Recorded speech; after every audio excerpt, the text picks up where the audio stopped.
হালিমাতুস সাদিয়া বলেন, আমি অত্যন্ত রাগান্বিত হলাম আমার গাধার উপরে, কারণ আমার দুর্বল গাধা যদি জোরে জোরে হাঁটতো তাহলে আমিও ধনী ঘরের সন্তান পেতাম। আমি আমার দুর্বল গাধাকে আঘাত করে বললাম, খামাখা মক্কায় গিয়ে কোনো লাভ হবে না, বরং বাড়িতে ফিরে যায়। এ কথা বলার সঙ্গে সঙ্গে গাধা যেন কোত্থেকে শক্তি পেল, এত জোরে মক্কায় দৌড়ানো শুরু করলো। একেবারে আল্লাহর নবী যেই ঘরে জন্ম নিয়েছে সেখান থেকে মাত্র 10 গজ দূরে গিয়ে গাধা পড়ে গেল। হালিমাতুস সাদিয়া বলেন, বয়ান করেছে ওখানে, আমি তাকায় দিকে একটা বুড়ো মানুষ, রাসূলের দাদা, নাম কি? Abdul Muttalib. আসলে আল্লাহর যে 99টা নাম আছে তার মানে তার মধ্যে ইয়া মুত্তালিবু নাই। আমার কথাটা খেয়াল করবেন, এটা আপনাকে জন্য বলতেছি। আব্দুল, আব্দুর, এটা কোন নামের আগে হয়? আল্লাহর 99টা নাম যারা রাখে, যেরকম রহমান, রহিম, রশিদ, এইগুলা নামের আগে আব্দুর শব্দ থাকতে হবে। কারণ রশিদ আল্লাহর নাম, রহিম আল্লাহর নাম, রহমান আল্লাহর নাম। আল্লাহর সেপতি নাম যদি আপনার সন্তানে রাখতে চান বা আপনার রাখতে চান, তাহলে শুধু রহমান বলে ডাকা হবে না, ডাকতে হবে আব্দুর রহমান, রহমানের গোলাম। কিন্তু এই 99টা আল্লাহর নামের মধ্যে মোত্তালেব নাই। এই জন্য আমরা অনেকে কিন্তু ভুল করে আমাদের সন্তানের নাম আব্দুল মোত্তালেব রাখি। এরকম আছে না নাই? আমাকে অনেকে বলে, হুজুর আমার নাম আব্দুল মোত্তালেব। না, আব্দুল মোত্তালেব রাখা যাবে না। আল্লাহ 99টা নাম যাদের আছে তারা শুধু আব্দুল, আব্দুর, আব্দুল এই শব্দগুলো নামের আগে। কিন্তু আব্দুল মোত্তালেব তো তখন আর এগুলো বোঝেনি, নাম তার আব্দুল মোত্তালেব হিসেবে আমরা জানি, রাসূলের দাদা। 2 হাত প্রসারিত করে হালিমাতুস সাদিয়ার দিকে তাকায় বললেন, মা, তুমি আসার আগে অনেক মহিলা এসেছিল, সব ধনী ঘরের সন্তান নিয়ে গেছে। আমার ঘরে এতিম অনাথ একটা সন্তান জন্ম নিয়েছে, জন্মের 6 মাস আগে যার বাবা দুনিয়া থেকে বিদায় নিয়েছে। তুমি কি আমার সেই এতিম নাতিকে নিবা? হালিমাতুস সাদিয়া বলে, মুরব্বী, মক্কার ধনী ঘরে কোনো সন্তান নাই, রাস্তার মাঝখানেই জানতে পেরেছি। কিন্তু আমার দুর্বল গাধা কোথা থেকে শক্তি পেয়ে যেন আপনার বাড়ির দরজা পর্যন্ত চলে আসলো। সেই গাধা এসে ঘুরমেকে পড়ে গেল। এখন আমার বাড়িতে আমি ফিরে যাব কেমনে? আপনি যখন এমন করে বলতেছেন, আমি আপনার নাতিকে নিতে পারবো কিনা জানি না, তবে একটা বার শুধু আপনার নাতিকে আমি দেখতে চাই। হালিমাতুস সাদিয়া বলেন, শুধুমাত্র দেখার জন্য ঘরের ভিতরে আমি প্রবেশ করলাম। প্রবেশ করে তাকায় দেখি আমাদের নবীর মা আমিনা। আফসোস করে বলতেছেন, বুবুজান, কোথা থেকে আপনি আসলেন? আমার এতিম বাচ্চাকে একবার দেখেন। হালিমাতুস সাদিয়া বলে, তাকানোর সঙ্গে সঙ্গে ওই বাচ্চাটার চেহারার দিকে তাকানোর সঙ্গে সঙ্গে এমন একটা শক্তি আমার শরীরের মধ্যে আসলো, আমার কলিজা ভরে দরদে সন্তানের জন্য ভরে গেল। ধরে কারণ সুবহানাল্লাহ। এটা হলো রাসূলের মিলাদ, এটা হলো রাসূলের মিলাদ। হালিমাতুস সাদিয়া তিনি বলেন, আমি তখন সন্তানকে কোলে নিলাম। কোলে নেওয়ার সঙ্গে সঙ্গে আমার দুর্বল শরীর শক্তিশালী হয়ে গেল। এটা হালিমাতুস সাদিয়া বয়ান করেছে। রাসূলের দেহকে, ছোট্ট একটা বাচ্চাকে কোলে নেওয়ার কারণে আমি যদি দুর্বল মানুষ শক্তিশালী হতে পারি, সেই রাসূলের সুন্নাতকে তোমরা যদি গ্রহণ করো, গোটা পৃথিবীর কোনো শক্তি তোমাদের সামনে দাঁড়াতে পারবে না। জোরে বলেন কথা ঠিক কিনা? আজকে আমাদের বাংলাদেশে রাসূলের সুন্নাতকে যারা গ্রহণ করেছে তারা সবল না দুর্বল? একটু বলেন, কোনো ভয় নাই। আপনারা শুনেছেন যে আমরা মসজিদে যখন মুয়াজ্জিন আজান দেয়, আপনারা বলেন তো, আজান দেওয়ার পরে যারা নামাজ পড়ে যারাই নামাজ পড়ে, আওয়ামী লীগ কন, বিএনপি কন, জাতীয় পার্টি কন, জামাত কন, তাবলিগ কন, পীর মুরিদি কন, যারা নামাজ পড়ে তারা কি কোনো দিন বলে যে এরা আওয়ামী লীগ আজান দিল, বিএনপি আজান দিল, ওটা আওয়ামী লীগের মসজিদ, ওটা জামাতের মসজিদ, এটা কি কোনো দিন বলে? কারণ যারা নামাজ পড়ে তারা কিন্তু তখন আর কোনো দলের দিকে তাকায় না। আল্লাহর হুকুম নামাজ পড়ার জন্যই তারা মসজিদের মধ্যে প্রবেশ করে। জোরেগণ ঠিক কিনা? আপনারা বলেন তো যে বর্তমান যেই দল ক্ষমতা আছে এই দল কি বাম পায়ে ঢোকে না ডান পায়ে ঢোকে? কথা কয় না। বিএনপি কোন পায়ে ঢোকে? যাই মসজিদের মধ্যে ঢুকতেছে ডান পায়ে আল্লাহুম্মা আফতাহলি আবওয়াবা রহমাতিক। যতক্ষণ মসজিদের মধ্যে থাকবে আপনারা কি কোনোদিন দেখছেন যে সরকারি দল সামনে কাতার, বিরোধী দল দ্বিতীয় কাতার দেখছেন কোনোদিন? বরং আমি নিজের চোখে দেখছি আওয়ামী লীগ, বিএনপি, জামাত, যদি জামাত ইসলাম সামান্য পিছনে থাকে আওয়ামী লীগই পিছনে ঠেলা দেয়া কাতার সোজা করো। জোরে কোন ঠিক কিনা? তার মানে ওখানে কি বুঝাচ্ছে যে তুমি যত আওয়ামী লীগ করো, জামাত করো, বিএনপি করো, বেড়া করো, ঘরের মধ্যে ঢোকার পরে কোনো দল চলবে না, সবাইকে এক দল হওয়া লাগবে। জোরে কোন কথা ঠিক কিনা? তা আমরা কে কোন দল করি সেটা ভিন্ন কথা, কিন্তু কোরআনের সামিয়ানার মধ্যে যখন আইছি তখন হলো সব দল বাদ দেওয়া লাগবে। এই মুহূর্তে আমরা এক দল। জোরে কোন কয় দল? এক দল। আমরা রাসূলের উম্মত। রাসূলের শাফাত ছাড়া জান্নাতে যাবেন এমন কোনো নবীও নাই, এমন কোনো নবী নাই যে নিজের আমল দিয়ে জান্নাতে যাবে যতক্ষণ পর্যন্ত আমাদের নবী সুপারিশ না করবে। এই জন্যই তাকে বলা হয় শাফিউল মুসলিমিন। আমরা সেই নবীর উম্মত। আমি সেই নবীকে নিয়ে আলোচনা করতেছি। হ্যাঁ, যারা দাঁড়িয়ে আছেন বেশিক্ষণ দাঁড়িয়ে থাকতে পারবেন না, বসেন। হালিমাতু সাদিয়া বলে আমি আমার দুর্বল গাধার কাছে আসলাম, এসে দেখি গাধাটা ওই মাটির সঙ্গে মুখ লাগিয়ে পড়ে আছে। কে যেন আমাকে বলল, হালিমা তুমি যদি তোমার দুর্বল গাধাকে সবল করতে চাও, যেই সন্তান কোলে নেওয়ার কারণে তোমার দুর্বল শরীর শক্তিশালী হলো, ওই সন্তানের বাম পাটা গাধার মাথায় লাগায়া দাও।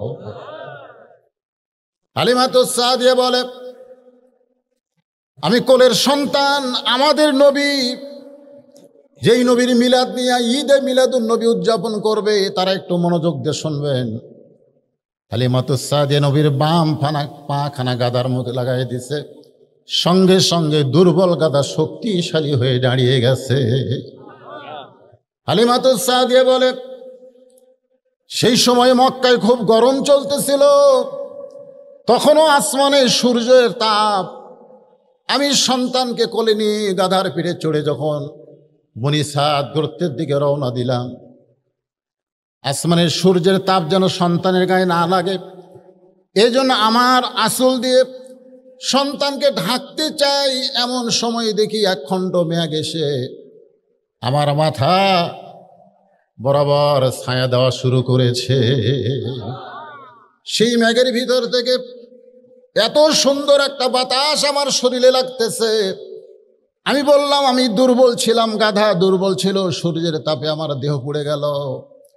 তখন তুমি মেঘ ছিলে না, মেঘের মধ্যে বাতাস ছিল না, এখন কোত্থেকে কে যেন আমার কানে কানে বলতেছে, হালিমা যেই সন্তানকে তুমি কোলে ধারণ করেছো, বুকে ধারণ করেছো, এই সন্তানকে কোলে নেওয়ার কারণে আসমানের মেঘ তোমার মাথার ছায়া হয়েছে, আর জান্নাতের বাতাস আল্লাহ তোমার শরীরে বহায়া দেয়।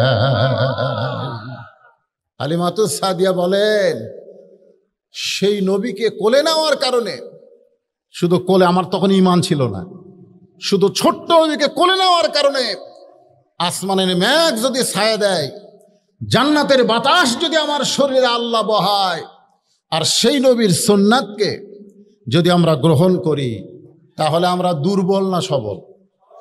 কিন্তু আমার প্রশ্ন বারবার আপনাদের কাছে, বর্তমানে যারা রাসূলের সুন্নাহ অনুযায়ী চলতে চায় তারা কি সবল না দুর্বল? কেন দুর্বল? কেন দুর্বল এই জিনিসটাকে বোঝানোর জন্যই আমি একটা আয়াতে কারিমা তেলাওয়াত করেছি খুতবার ভিতরে। ইন্নামাল মুমিনুনা আল্লাযীনা ইযা যুকিরাল্লাহু ওয়াজিলাত কুলুবুহুম, আয়াতটা বলেছে আপনাদের মনে হচ্ছে? ইজা যুকিরাল্লাহু ওয়াজিলাত কুলুবুহুম ওয়া ইজা তুলিয়াত আলাইহিম আয়াতুহু যাদাতুহুম ঈমানাও ওয়া আলা রাব্বিহিম ইয়াতাওয়াক্কালুন। আল্লাহু আকবার। হালিমাতুস সাদিয়ার বাড়িতে ইবনে ইসহাক বয়ান করেন 6 বছর নবী ছিলেন। জোরে বলেন কয় বছর? 6 বছর পরে যখন নবী মক্কায় আসলেন, এসেই নবী এক সময় বায়না করেছিলেন, আমার বাবা কোথায়? আমিনা তার শ্বশুরের কাছে গিয়ে বললেন, আপনার নাতি যে বাবা বাবা বলে কান্দে, সেই বাবা কোথায়? সেই বাবার কবর জিয়ারত করতে গিয়া মা আমিনা দুনিয়া থেকে বিদায় নিয়ে চলে গেলেন। আমাদের নবী সম্পর্কে আল্লাহ কোরআনে বলেছেন, আলাম ইয়াজিদিকা ইয়াতীমান ফাআওয়া, আপনাকে আমি এতিম হিসাবে পেয়েছি। জোরে কর সুবহানাল্লাহ। আমাদের নবী এতিম, 6 বছর বয়সে মা চলে গেল। ইবনে ইসহাক বর্ণনা করেন, আমার নাতি আব্দুল মুত্তালিব বলতেছে, আমার নাতি ছোট ছোট বাচ্চাদের সঙ্গে খেলতে গেছে। দেখেন মিলাদ, একটু শোনেন, মনোযোগ দিয়ে শোনেন। পাহাড়ি এলাকায় খেলতে খেলতে সূর্য যখন অস্তমিত, এমন সময় অনেক সন্তানের বাবারা গিয়া সন্তানকে নিয়ে তাদের বাড়িতে চলে এসেছে। কিন্তু আমাদের নবীকে কে নিবে? নবীর যে কোনো বাবা নাই। 6 বছরের নবী বাবা বাবা বলে কানতে কানতে পাহাড়ের উপরের দিকে উঠতেছে। ঠিক ওই সময় পাহাড়ের কিনারা দিয়ে উঠের পিঠে চলে যাচ্ছে আবু জেহেল। যে আবু জেহেলকে আমরা অত্যন্ত খারাপ মনে করি, অত্যন্ত খারাপ মনে করি, অথচ আপনারা খুশি হবেন, সর্বপ্রথম আল্লাহর নবীকে আল আমিন এই ডিগ্রিটা আবু জেহেলি দিয়েছে। বলেন সুবহানাল্লাহ। নবীর বয়স তখন কয় বছর? মাত্র 6 বছর। উটের পিঠে চড়ে আবু জেহেল যাচ্ছে, আর 6 বছরের বাচ্চা বাবা বাবা বলে কাঁদতেছে। ইবনে ইসহাক বয়ান করেন, আবু জেহেল তার উটটাকে মাটিতে বসায় দিয়া এক দৌড়ে গিয়া নবীকে বুকের সঙ্গে জাপটে ধরে বললেন, বাবা তুমি যতই বাবা বাবা বলে কান্দো, তোমার বাবা কোনোদিন তোমাকে নিতে আসবে না, বরং আমি তোমাকে বাবার দরদ দিয়া আমার উটের পিঠে করে তোমার দাদা পর্যন্ত আমি তোমাকে পৌঁছায় দিব। আসলে তখন তার নাম কিন্তু আবু জেহেল ছিল না। যে সময় আল্লাহ রাসূলকে বুকে ধারণ করেছে, উটের পিঠে করে দাদার কাছে পৌঁছায় দিবে, সেই সময় তার নাম কিন্তু আবু জেহেল ছিল না। তার আসল নাম হচ্ছে উমর ইবনুল হিসাম। আবু জেহেলের আসল নাম কি? নামটা খেয়াল হবে। আল্লাহ নবী সবসময় 2টা উমরের জন্য আল্লাহর কাছে বলতেন, আল্লাহ এই 2টা উমরকে যদি তুমি হেদায়েত দাও, তাহলে ইসলাম প্রচারে আমার আর কোনো সমস্যা হবে না। কয় উমর? জোরে কোন কয় উমর? 2 উমর। একটা হলো উমর ইবনুল খাত্তাব, আর একটা হলো উমর ইবনুল হিসাম। আর চেয়ারম্যান সাহেব, হ্যাঁ মাশাআল্লাহ, আপনাদের আজকের মাহফিলের সম্মানিত প্রধান মেহমান বর্তমান চেয়ারম্যান সাহেব, হ্যাঁ তিনি মঞ্চে উপবিষ্ট হয়ে গেছেন। প্রধান অতিথিও আসবেন মনে হয় নাকি?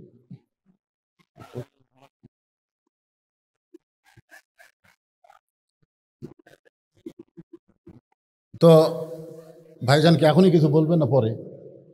আমি যে কথা ধরছি এটা একটু শেষ করি। আচ্ছা, তো কি বলতেছিলাম, যে আবু জেহেল, ওনার নাম কি? এই নামটা খেয়াল হবে। আমরা কিন্তু আমাদের ইমামের নাম জানি না, সবাইকে আবু হানিফা আবু হানিফা। আসলে কি আবু হানিফা? তাই অনেক কিছু আমাদের অজানা। আমরা বলি আবু হানিফা। আবু হানিফা কিন্তু তার নাম না, তার নাম হলো নোমান ইবনে সাবেত। তার নাম হচ্ছে নোমান ইবনে সাবেত। কোন তো আপনারা বাংলাদেশের শতকরা কত লোক জানে যে আমাদের ইমামের নাম নোমান ইবনে সাবেত? শতকরা 2-1 জন আলেম ওলামা যারা, তারা জানে। আবু জেহেল সবাই জানে, কিন্তু ওর নাম যে উমর ইবনুল হিসাম, এটা আপনারা জানেন? জানেন না? আজকে এটা মুখস্থ রাখবেন। রাসূল সবসময় বলতেন, আল্লাহ এই 2টা উমরকে তুমি হেদায়েত দাও আল্লাহ, তাহলে ইসলাম প্রচারে আমার খুব সহজ হবে। আল্লাহ নবীর দোয়া আল্লাহ কবুল করেছেন, তবে 2 ওমরের জন্য করে নাই, 1 ওমরের জন্য করেছেন। ওমর ইবনুল খাত্তাব আল্লাহ নবীকে হত্যা করতে এসে মুসলমান হয়ে গেলে রাসূল বললেন, আল্লাহ আমি সব সময় আপনাকে 2 ওমর হেদায়েতের জন্য দোয়া করতাম, আপনি একটা ওমর হেদায়েত দিলেন, আর একটা ওমর যে হেদায়েত পেল না। আল্লাহ বললেন, ইয়া রাসূলুল্লাহ, দোয়া দিয়ে যদি সব কাজ হয়ে যায়, দোয়া দিয়ে যদি সব কাজ হয়ে যায়, তাহলে আপনি দাওয়াতে বন্ধ করে দিবেন। দোয়া দিয়া যদি সব হয়ে যায়, আজকে আমরা যদি খালি দোয়া দিয়া বলতাম আল্লাহ বাংলাদেশের করোনা মুক্ত করো, বাংলাদেশ করোনা মুক্ত করো, আল্লাহ আমরা কি মৌলবীরা কম দোয়া করছি? যখন দোয়া কি কম করছি? তারপরে সরকার কিন্তু বহু চেষ্টা নিয়েছে, বহু হাসপাতাল ভর্তি করা লাগছে। তার মানে কি বোঝা গেল? খালি দোয়া দিয়া হয় না, খালি দোয়া দিয়া নবীর সময় হয়নি। আল্লাহ বললেন যে আপনার দোয়া কবুল করে 2 ওমর কি যদি হেদায়েত দেই, তাহলে দাওয়াতের রাস্তা বন্ধ হয়ে যাবে। তো একটা দোয়ার জন্যে আর একটা দাওয়াতের জন্যে, একটা দোয়া দিয়ে কাম হয়েছে, ওমর ইবনে খাত্তাব দোয়া দিয়ে কাম হয়েছে, জোরে কোন সুবহানাল্লাহ। আর একটা হলো দাওয়াত। আল্লাহ রাসূল 1 বার না 2 বার না 400 বার, জোরে বলেন কতবার? 400 বার আবু জেহেলের কাছে কলেমার দাওয়াত নিয়ে গেলেন। প্রত্যেকবার আল্লাহর নবীকে গালমন্দ করে তাড়ায় দিছে, প্রত্যেকবার আল্লাহর নবীকে গাল মন্দ করে তাড়ায় দেয়। রাসূল বিরক্ত হয় না, রাসূল কি হয় না? কিন্তু আমরা বিরক্ত হই না? আমরা দাওয়াত 1 বার থেকে 2 বার দেই। আপনি বলেন চলো মসজিদে যাই, চলো মসজিদে যাই, লোকটা বলতে তুই নামাজ পড়েও যাবে, না পড়েও তাই,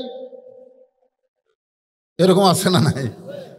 চলো মসজিদে যাই, লোকটা বলে তুই নামাজ পড়েও যাবে, না পড়েও তাই। আপনি মসজিদে গিয়ে বলতেছেন শয়তান, নামাজের কথা বলি, ও তো নামাজ পড়ে না। ও কিন্তু আপনাকে মারে নাই, কিন্তু নবী আবু জেহেলকে দাওয়াত দিবার যে পাথর মারছে, নবীর কপাল ফেটে গেছে, রক্ত বের হয়ে গেছে। এরপরেও আল্লাহর নবী দাওয়াত দেওয়া ছাড়ে নাই। সর্বসাকুল্যে 400 বার নবী আবু জেহেলের দরজা।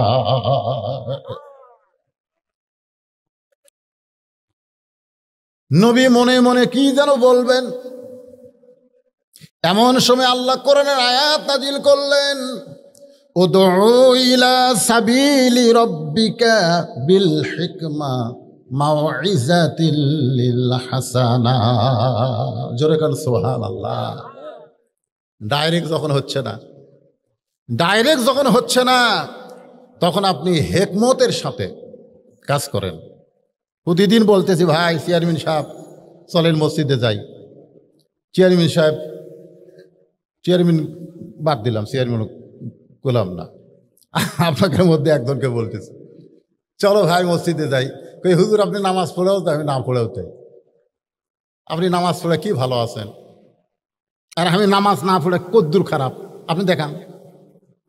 আমার এক পানের দোকান আমাকে বলতেছে হুজুর সামনে কাতারে যারা নামাজ পড়ে আমার খাতা দেখেন, 200 টাকা 300 টাকা করে পান খাচ্ছে, টাকা চালি কই কে রে আমি মরছি, মরছি, গরম হয়ে যায়। ওরা সামনে কাতার নামাজ পড়ে, আর একটা লোক বেনামাজি 10 টাকা বাকি খায় না। আমি তুলি ভাই 10 টাকা করে, না ভাই দিয়ে যায়, কখন মর্ম জানি না ভাই। আমার পানের দোকানদার, আমি বুঝলাম যে নামাজের চাইতে বেনামাজি ভালো। কি বুঝতেছেন? আজকাল অনেক নামাজি আছে বেনামাজির চাইতেও খারাপ, জোরে কোন আছে না নাই? এই জন্য আল্লাহ কোরআনে বলেন, ফাওয়াইলুল লিল মুসাল্লিন আল্লাযীনা হুম আন সালাতিহিম সাহুন আল্লাযীনা হুম ইরাউন ওয়া ইয়ামনাউনাল মাউন। আল্লাহু আকবার। আল্লাহ বলেছেন, ইন্নাস সালাতা তানহানিল ফাহশাই ওয়াল মুনকার। একমাত্র নামাজই পারে মানুষকে যাবতীয় খারাপি থেকে বাঁচায় দিতে। অথচ নামাজ পড়ে, নামাজ পড়ার পরেও অন্যায় করে, এরকম নামাজে আছে না নাই? এই জন্যই তো বেগম মমতাজ এই যে বর্তমানে এমপি একটা গান গাইছে, আগে করো রে মন আখেরের কাজ, ধ্যান যুগে হয় দিলের নামাজ, ও তোমার পাঞ্জে গানা নামাজ পড়া লাগবে না। আল্লাহ কয় নামাজের জোরে ফায়েসাকাত যাবে দূরে, পাক কোরআনে রয়াছে ঘোষণা। এখন আকাম কুকাম নামাজ রোজা একসাথে বান্দিয়া বোঝা, জাহান নামে দিয়াছ রওয়ানা। আজ কেন আল্লাহর সালাত ধরতে পারলা না? নামাজ পড়ার কথা কোরআনে কোনো জায়গায় নাই, নামাজ ধরার কথা আছে, নামাজ কায়েমের কথা আছে। জোরে বলেন কথা ঠিক কিনা? সময় হলে এই আয়াতের ভিতর দিয়ে আমি আপনাদের বোঝানোর চেষ্টা করব, তবে যেটা বলতেছি একটু মনোযোগ দিয়ে শোনেন। আবু জেহেল বুকের মধ্যে করে নবীকে নিয়ে আসলেন, উটটা তখন মাটিতে বসা, নবীকে পিছনে বসায় দিয়ে আবু জেহেল সামনে বসলেন। বসার পরে উটটাকে ওঠার জন্যে আবু জেহেল চেষ্টা করতেছে, আর ছোট্ট নবীকে বলতেছে আমার কোমর চেপে ধরো, আমার উট খুব জোরে জোরে যায়, তুমি যেন পড়ে না যাও, কারণ উটের ভিড় থেকে পড়ে গেলে তোমার কষ্ট হবে। নবী আবু জেহেলের কোমর চেপে বসে আছে, উটটা মাটিতে বসে থাকে, কিন্তু উটটা আর ওঠে না। আবু জেহেল চাবুক মারা শুরু করলো, তারপরে উটটা ওঠে না। এক সময় লোহার হাতুড়ি থলিয়া থেকে বের করে উটের মাথায় আঘাত করা শুরু করলো। উটের চামড়া কেটে রক্ত দরদর করে পড়ে যায়, উটের মুখ মাটির সঙ্গে লাগায় থাকে, চোখ দিয়ে দরদর করে পানি পড়ে, কিন্তু উটটা মাটি থেকে উঠতে চায় না।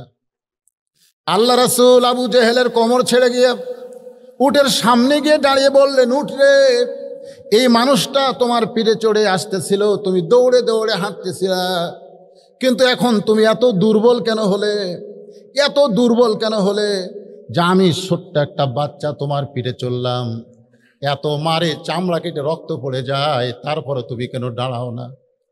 উটটা ছোট্ট নবীর দিকে তাকায়া যেন বলতেছিল যে আপনার সামনে থাকবে কেউ, আর আপনাকে পিছনে বসাবে, কেউ আপনার সামনে থাকবে আর আপনাকে পিছনে বসাবে। আমি একজন জন্তু জানোয়ার হতে পারে, আমি মরে যাব, কিন্তু জমিন থেকে দাঁড়াবো না। চিন্তা করেন, এটা হচ্ছে রাসূলের মিলাদ। তখন নবী নবুয়ত পায় নাই, ওই সময়ও জঙ্গলের পশু পক্ষীরা আমার নবীকে চিনেছে। জোরে কোন কথা ঠিক কিনা ভাইজান? আমি আস্তে আস্তে খাদিজাতুল কুবরা থেকে নবীর সিরাতের দিকে যাব, এই আয়াতকে সামনে নিয়ে। তো চেয়ারম্যান সাহেব এসেছেন, তাদের সামনে নির্বাচনও আছে, তিনি হয়তো নির্বাচনী প্রচারণায় কোনো জায়গায় যাবেন, তার সংক্ষিপ্ত কথা বলে লা ইলাহা ইল্লাল্লাহু মুহাম্মাদুর রাসূলুল্লাহ সাল্লাল্লাহু আলাইহি সাল্লাম। এখানে আল্লাহ বলতেছেন ইন্নামাল মুমিনুনা আল্লাযীনা, মুমিন কারা? কথার দিকে, আয়াতের দিকে খেয়াল করেন। এতক্ষণ তো মিলাদ থেকে কিছু শুনলেন, এখন সিরাত আসতেছে। আবার মা খাদিজা থেকে কিছু কথা আপনাদের মা বোনদের জন্য। মেয়েরা নাকি নড়াচড়া করতেছে, গরম তো, আর মেয়েরা ওদের ধৈর্য কম। ধৈর্য কম না? হ্যাঁ, ধৈর্য কম। গন্ধম গাছের কাছে কে গেছে? হাওয়া না আদম? হাওয়াই গেছে, বোঝেন না? এরা স্টার জলসা জি বাংলা বন্ধ হয়ে গেছিল, আমি মনে করছিলাম মাশাআল্লাহ আলহামদুলিল্লাহ মোটামুটি আমাদের বউ মেয়েগুলো কি হচ্ছে, ভালো হবে, হবে কি হবে না? আবার শুনলাম নাকি চালু হচ্ছে আবার। তো যাই হোক, মা বোনেরা নড়াচড়া করেন না, আপনাকে আলোচনা আছে ইনশাল্লাহ। এখানে আল্লাহ বলতেছেন মুমিন কারা, ইন্নামাল মুমিনুনা আল্লাযীনা, মুমিন কারা? মুমিনদের তিনটা বৈশিষ্ট্যের কথা বলা হয়েছে। এক নম্বর হলো ইজা যুকিরাল্লাহ, যখন তারা আল্লাহর জিকির করবে, ওয়াজিলাত কুলুবুহুম, তখন তার অন্তরের মধ্যে কম্পন সৃষ্টি হবে। সুবহানাল্লাহ বলে। আমার মাদ্রাসা আছে এরকম, হাফিজি মাদ্রাসা। আজকে যে মাদ্রাসার মাহফিল, এরকম একটা মাদ্রাসা আছে, এনারা দাওয়াত দিবার গেছে, ওনারা দেখছেন আমি ওয়াজ নসিহত করে টাকা পয়সা দিয়ে কী করি, যারা আমার ওখানে যায় তাদের এই ভুলটা ভেঙে যায়। তো আমার এক ছাত্র আছে, আমি অনেক মাহফিলে বলি, নাম আব্দুল্লাহ। নাম কি? আব্দুল্লাহ। ও পেশাব করবার যায় খালি কাশে, এরকম কাশে। তা আমি আমার মোহতামিমকে বললাম, হুজুর পেশাব করতে গিয়ে কাশে, আরে কাশের ওষুধ খাওয়ান। তো মোহতামিম হাসে আর বলে, হুজুর এটা তো সেই কাশ না। তাই বললাম, এটা কিসের কাশ? কয় ওকে জিজ্ঞাসা করেন। ও যখন পেশাব শেষ করে বের হয়ে আসলো, আমি বললাম, তুই কাশিস কেন? বলে, হুজুর আমি পেশাব করতে করতে আমার পেশাব যখন শেষ, তখন আমার মনের মধ্যে একটা ধোঁকা হয় যে আরও কিছু পেশাব হয়তো আছে। তখন আমি এরকম কাশি দেই, তো সামান্য এক ফোঁটা বাড়ায়। তা আমার ধোঁকা হয় আরও হয়তো আছে, তখন আবার কাশি দেই, তা আবার কিছু বাড়ায়। তারও যখন কাজ দিকে আর বাড়ায় না, তখন পানি খরচ করি। এখন অজু করব। আয়ন আব্দুল্লাহ, তুমি মাত্র 7 বছরের বাচ্চা, এইভাবে পেশাব থেকে পবিত্র হও, পানি খরচ করো, পেশাব নিংড়ানোর পরে অজু করবা। ছেলেটা আমার দিকে তাকায় বলে, হুজুর আপনি জানেন না, আল্লাহ রাসূল বলেছেন ওই ব্যক্তির কবরে সবচাইতে বেশি আযাব হবে যে পেশাব থেকে পবিত্র হয় না। আপনি জানেন না হুজুর, আমাকে বলতেছেন। আর আমি পেশাব করে অজু করার কারণ হলো আমি এমন একটা কিতাব পড়ি, আমি এমন একটা কিতাব হাত দিয়ে স্পর্শ করি যেই কিতাব অপবিত্র অবস্থায় ধরা যাবে না। সুবহানাল্লাহ বলেন না কেন? চিন্তা করছেন? ওয়াজিলাত কুলুবুহুম, অন্তরের মধ্যে কম্পন সৃষ্টি হয়। এটা কোন জিকির? আপনারা তো আজকে বাংলাদেশে বহু জিকির দেখছেন, জিকির করতে করতে মানুষ সামিয়ানার উপরে ওঠে, ওঠে এরকম এই নাই? আর তাহেরির জিকির তো মাশাআল্লাহ, জিকির নাই কেন করতে। হ্যাঁ, কিছুদিন আগে তাহেরি একটা জিকির করে ভাইরাল হয়ে গেছে। আল্লাহর ধন নবীরে দিয়া, আল্লাহ গেছে গায়েব হইয়া, নবীর ধ্যান খাজা পাইয়া, শুয়া আছে আজমিরে, কেউ ফিরে না খালি হাতে, খাজারে তোর দরবারেতে। এই জিকিরের কথা বলছে। এই জিকিরটা কেমন? শীতের মধ্যে রোদে চেয়ার নিয়ে আমি মাদ্রাসার আঙ্গিনায় বসে আছি, ছোট্ট একটা বাচ্চা হঠাৎ বের হয়ে আসলো। আমি জিজ্ঞাসা করলাম, কি করবি? ও আমাকে 3টা আঙ্গুল দেখালো, 3টা। আমি বললাম, 3টা কি? বলে, হুজুর আপনি জানেন না, 1 নম্বর হলো পেশাব, 2 নম্বর হলো পায়খানা, আর 3 নম্বর হলো অজু থাকে না। তা আমার অজু নাই, এই জন্য আমি বের হয়েছি। তা আমি বললাম, শোনো, বাংলাদেশের একটা বক্তা আছে আমির হামজা, বলছে যে অজু ছাড়াও কোরআন পড়া যায়। তো তুমি অজু করা লাগবে না, এই শীতের মধ্যে কি দরকার, যাও কোরআন পড়ো। ও আমার দিকে তাকায় বলে, হুজুর ওই আমির হামজা টামজা আমি মানি না, অজু করা লাগবে। তাই বললাম, কে রে আমির হামজা মানিস না, আমাকে মানিস? আপনি মাদ্রাসার পরিচালক, মানবো না কেন? আমি বললাম, অজু করা লাগবে না, যা অজু ছাড়াই আল্লাহর কোরআন পড়, তোর যত পাপ হবে সমস্ত পাপ যেন আল্লাহ আমাকে দেয়। এইরকম কথা বলে জোরে ধমক দিলাম। আমার ধমকে ছেলেটা মাদ্রাসার ভিতরে ঢুকলো।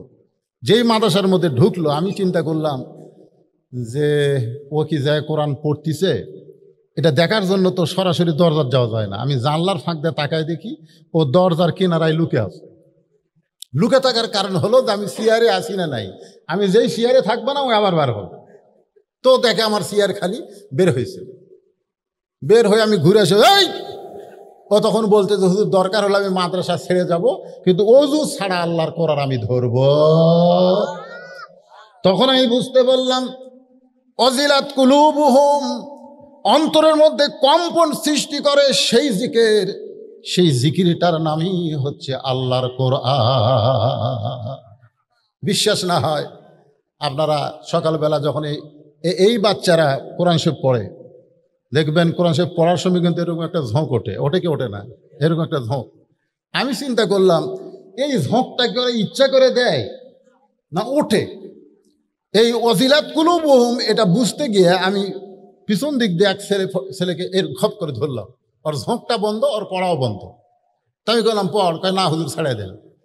ছেড়ে দেন হুজুর। যেই ছেড়ে দিলাম আবার শুরু করলো। তখনই বুঝলাম এখানে যে জিকির দিয়ে অন্তর মধ্যে কম্পন সৃষ্টি হবে সেই জিকিরের নাম হচ্ছে আল্লাহর কোরআন। জোরে বলেন সুবহানাল্লাহ। আজকে সেই কোরআনের মাদ্রাসার মাহফিল।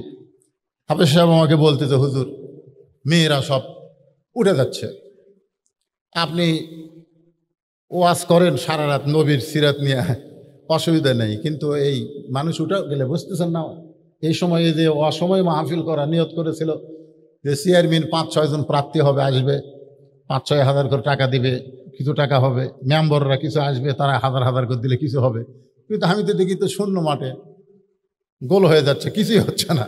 তো এক চেয়ারম্যান সাহেব আসছে আর বাদ বাকি চেয়ারম্যানেরা কেউ আসেনি। তো এরা যে নিয়ত করছিল সে নিয়তটা তো পুরা হচ্ছে না। এখন আপনারাও যদি আবার মাঝখান থেকে উঠে যান, আমার মাহফিল থেকে তো লোক উঠে যায় না রে, ঠিক আছে, তারপরেও তার ভিতরে একটা সন্দেহ ঢুকে গেছে। এই সন্দেহটা দূর করার জন্য আমি প্রাণ খুলে আপনাদের সামনে রাত 1টা পর্যন্ত যদি ওয়াজ করি, কোনো সমস্যা আছে? আগামীকাল কি আর ওয়াজ আছে?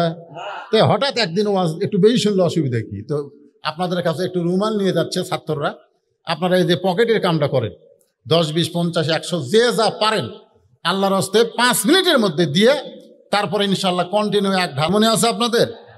একটা দোয়া দিয়ে আল্লাহ কবুল করেছেন, তার নাম হলো উমর ইবনুল খাত্তাব। আর একটা দোয়া কবুল হয় নাই, দাওয়াতের জন্যে আল্লাহ রাইখা দিয়েছেন, এবং আল্লাহ রাসূল 1 বার না 2 বার না 400 বার তাকে কলেমার দাওয়াত দিয়েছে। মনে আছে না ভুলে গেছেন? হ্যাঁ। অথচ যখন উমর ইবনুল হিসাম ছিল তখন কি করেছে? উটের পিঠে করে দাদার কাছে পৌঁছে দিছে। আপনাদের কাছে আমি যদি রাসূলের 40 বছর, যেটা মিলাদ যেটা মিলাদ আমরা বলি, এটা 40 বছর, জোরে কোন কয় বছর? 40 বছর জীবনী নিয়ে আলোচনা করি, আপনারা কেউ মন খারাপ করবেন না, খালি শুনবেন আর শুনবেন। এই 25 বছরে যখন মা খাদিজার সঙ্গে বিয়ে হলো, মা খাদিজার বয়স কত? 40 বছর। জোরে কোন কয় বছর? কি সুন্দর একটা ঘটনা, আপনারা খালি শুনবেন আর শুনবেন। কিন্তু 40 বছর বয়সে যখন গারে হীরার মধ্যে আল্লাহ নবীর উপর কোরআন নাজিল হলো, কোরআন নাজিল হওয়ার মক্কায় 13 আর মদিনায় 10, এই 23 বছর। জোরে এখন কয় বছর? এই 23 বছরের কথা যখন বলবার যাব, মক্কার কথা মোটামুটি খালি দাওয়াত আর দাওয়াত, কিন্তু মদিনায় হিজরতের পরের কথা যখন বলতে যাব, তখন কিন্তু রাসূল শুধু রাসূল ছিলেন না, তিনি একজন রাষ্ট্রনায়ক ছিলেন। জোরে কোন কথা ঠিক কিনা? তিনি কি ছিলেন? তিনি কিন্তু বদরের যুদ্ধ করেছেন। আল্লাহ রাসূলের জীবনী পড়ে দেখেন, তিনি শুধু দাওয়াতই দিচ্ছেন, হাত ধরে খালি তেলতেলা করছেন তা কিন্তু না, তার জীবনের 27টা যুদ্ধে তিনি স্বয়ং অংশগ্রহণ করেছেন। জোরে কোন সুবহানাল্লাহ। তো এই ব্যাপক আলোচনা আপনাদের সামনে তো করা লাগবে, কি কর। তো অল্প সময়ের মধ্যে আলোচনাগুলো আমি আপনাদের সামনে করব, কোনো সাইড বাদ থাকবে না, কারণ রবিউল আউয়াল মাস। তো এখন আমার মা বোনেরা যারা পর্দার অন্তরে আছেন, আপনারা শোনেন, 40 বছরের খাদিজার কিন্তু একটা ডিগ্রি ছিল। আপনারা বলেন তো খাদিজার কি ডিগ্রি ছিল? হ্যাঁ, জানেন না? 2টা ডিগ্রি, একটা রাসূল দিয়েছে আর একটা আল্লাহ দিয়েছে। রাসূল দিয়েছে খাদিজাতুল কুবরা, খাদিজাতুল, আর আল্লাহ দিয়েছেন খাদিজাতুত তাহিরা। খাদিজাতুত তাহিরা, খাদিজা হচ্ছে পবিত্র নারী। জোরে কোন সুবহানাল্লাহ। আমার মায়েরা বোনেরা যারা পর্দার অন্তর আছেন, একটু খাদিজার জীবন থেকে শোনেন, কারণ খাদিজা একজন ভালো মহিলা ছিল বলে আল্লাহ তার পেট থেকে মা ফাতেমাকে দুনিয়াতে পাঠাইছেন, যেই ফাতেমা হলো নারীদের জান্নাতীদের সরদার। একটু ইশারা দিলাম। 25 বছর বয়সে খাদিজার সঙ্গে নবীর বিয়ে হচ্ছে। কিভাবে বিয়ে হলো? খাদিজা হচ্ছে মক্কার সবচাইতে ধনী।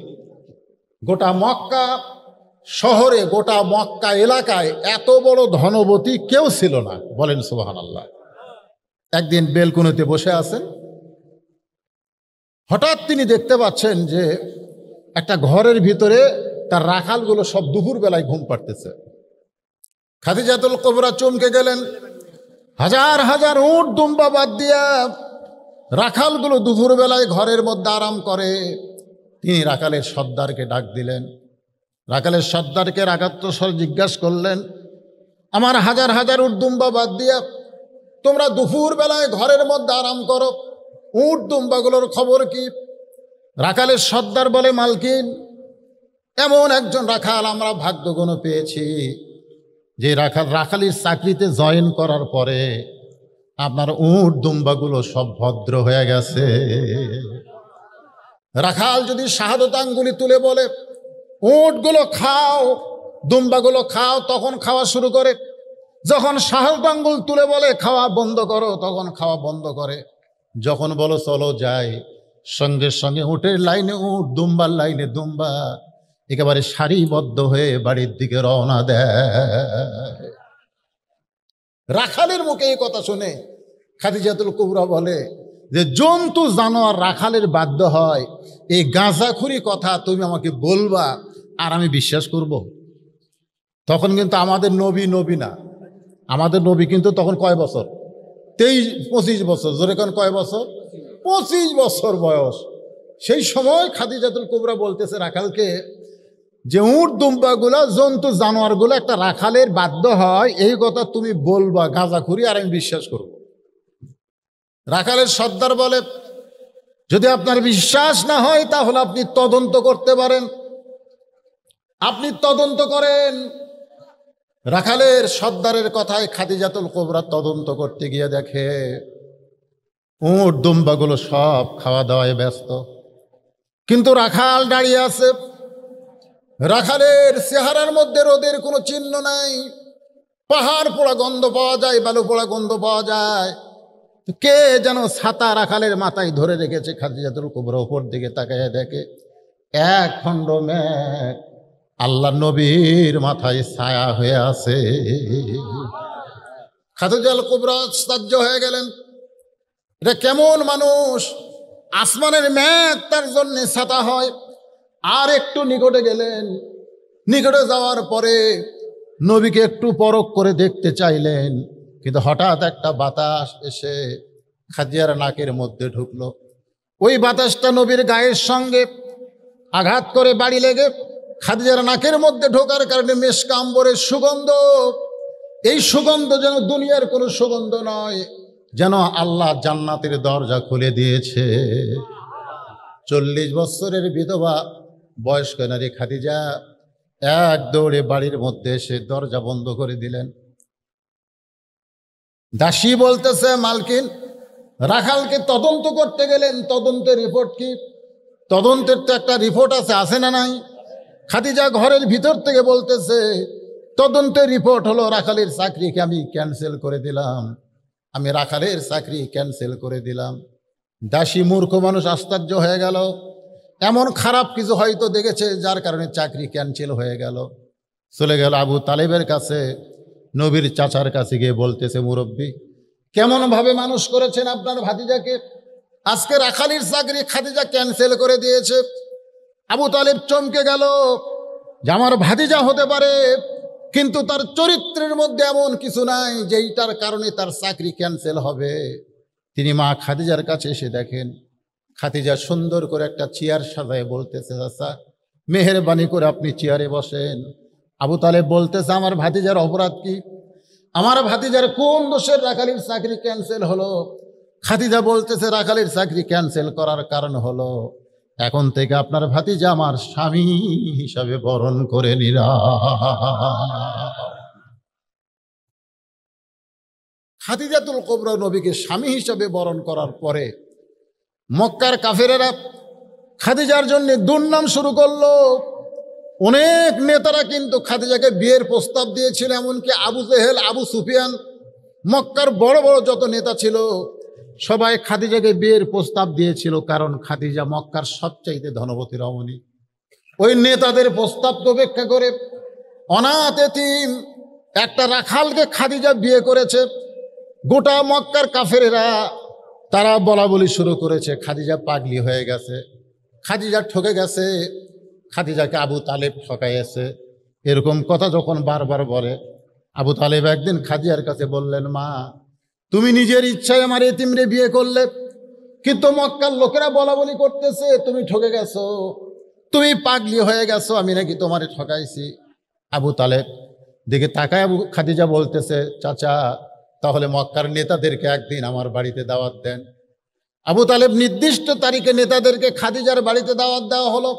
সমস্ত নেতাদের সামনে খাদিজা বসে বলতেছে, ও নেতারা, তোমরা নাকি বলা বলি করো আমি আব্দুল্লাহর এতিম পোলাকে বিয়ে করে ঠকে গেছি, আমি নাকি পাগলি হয়ে গেছি। আবু জেহেল বলতেছে, বলেছি তো 100 বার বলবো, কারণ আমাদের মতো নেতা খেতা বাদ দিয়া তুমি সাধারণ একজন রাখাল গরিব এতিমকে বিয়ে করলে কেন? খাদিজা বলতেছে, আমি তোমাদেরকে 3টা প্রশ্ন করব, তোমরা উত্তর দাও।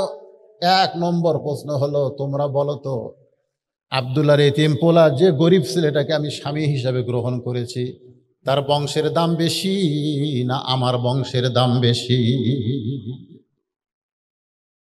মক্কার সমস্ত নেতারা আশ্চর্য হয়ে গেল, সবাই মাথা নিচু করে আছে।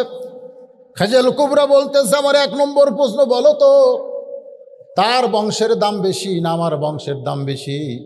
সমস্ত নেতা বলতেছে, বংশের দিক দিয়ে আব্দুল্লাহর এতিম পোলাই দামি, তোমার বংশের চাইতে তার বংশ উচ্চ বংশ। খাদিজা বলতেছে, তাহলে দেখো 1 নম্বরে আমি জিতে গেলাম, নিম্ন বংশের একটা মেয়ে হয়ে উচ্চ বংশের একটা স্বামী পেলাম। আমার 2 নম্বর প্রশ্ন হলো, তোমরা সত্যি করে বলো আমার চেহারা সুন্দর না আব্দুল্লাহর এতিম পোলার চেহারা সুন্দর? তোমরা সত্যি করে বলবে। এই যে প্রশ্ন করলাম, উত্তরটা কি একটু চিন্তা করে দাও। সমস্ত নেতারা মাথা নিচু করে বসে আছে। খাদিজা বলতেছে, মাথা নিচু করে বসে থাকলে হবে না, উত্তর দাও। আবু জেহেল বলতেছে, খাদিজা তোমার চেহারার কথা কি বলবো, কারণ তোমার 40 বছর বয়স, তুমি বিধবা। দুনিয়ার এমন কোন পুরুষ মানুষ আজ পর্যন্ত আমি নিজের চোখে দেখি নাই যে আব্দুল্লাহর এতিম পোলার চাইতে সুন্দর হতে পারে। আমার মনে হয় গোটা পৃথিবীর ভিতরে আব্দুল্লাহর এতিম পোলা সব চাইতে সুন্দর মানুষ। খাদিজা বলতেছে, তোমরা বলতেছো আমি ঠকে গিয়েছি, এখন বলো তো আমি একজন কোন সুন্দরী মেয়ে মানুষ দুনিয়ার সর্বশ্রেষ্ঠ সুন্দর একজন স্বামী পেলাম, এই হিসাবে আমি জিতে গেলাম না ঠকে গিয়েছি? আমার 3 নম্বর প্রশ্ন হলো, আমি এখন তোমাদের কাছে বলবো আমার বয়স বেশি না আব্দুল্লাহর এতিম পোলার বয়স বেশি? সমস্ত নেতারা বলতেছে, তোমার বয়স হলো 40 বছর আর আব্দুল এতিম পোলার বয়স হলো মাত্র 25 বছর।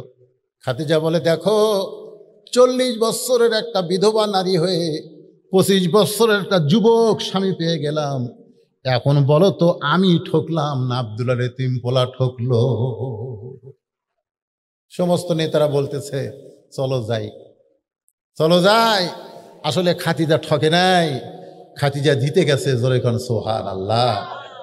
সেই খাদিজার পেট থেকে আল্লাহ নবীর মাধ্যমে 60টা সন্তান আল্লাহ দুনিয়াতে দান করেছেন। ওই 25 বছরের যুবক 40 বছরের মহিলাকে বিয়ে করার পরে আল্লাহ তার পেট থেকে 60টা সন্তান দিয়েছে। তার মধ্যে 3টা হলো ছেলে আর 4টা হলো মেয়ে। 3টা ছেলে তৈয়ব তাহের, আর একটা হলো কাসেম, আর একটা হলো কাসেম। রাসূলের সর্বসাকুল্যের ছেলে হচ্ছে 4টা। ধরে কোন কয়টা? 4টা ছেলে। একটা হলো তৈয়ব, একটা তাহের, একটা কাসেম। এই 3টা ছেলে মা খাদিজার পেট থেকে হয়েছে। আর একটা ছেলের নাম হলো ইব্রাহিম। এই ইব্রাহিমটা হয়েছে মারিয়া কিপ্তিয়ার পেট থেকে। আর মা খাদিজার পেট থেকে 4টা কন্যা সন্তান হয়েছে। একটা হলো কুলসুমা, একটা হলো জয়নাব, একটা হলো রোকেয়া, আর একটা হলো খাতুনে জান্নাত ফাতেমা তো জোহরা। জোরে কান সুবহানাল্লাহ। আল্লাহ রাসূলের মিলাদ নিয়ে আমি কিছুক্ষণ আপনাদের সামনে আলোচনা করলাম। আল্লাহ রাসূল এক সময় হীরা গুহার মধ্যে ঢুকলেন। আল্লাহ পাক আমাকে কয়েকবার ওই গুহার মধ্যে যাওয়ার তৌফিক দিয়েছেন। আশ্চর্য হবেন, ওই গাড়ি হীরার মধ্যে নবী একাধারে 3.5 বছর পর্যন্ত সাধনা করেছে। ধরে কান সুবহানাল্লাহ। 3.5 বছর পর্যন্ত নবী এক জায়গায় ছিলেন, যে পাহাড়টা মাটি থেকে 2600 ফুট উপরে ওই গর্ত। যারা হজ করতে গেছেন, গাড়ি হীরা যারা দেখছেন, আমাদের মতো মানুষ এখন তো সিঁড়ি আছে, এই সিঁড়ি দিয়ে উঠতে উঠতে 2 লিটার পানি পান করা লাগে, কিন্তু তখন সিঁড়ি ছিল না। দৈনিক 2 বার মা খাদিজাতুল কুবরা আল্লাহর নবীর কাছে খাবার নিয়ে যাইতেন। বলেন সুবহানাল্লাহ।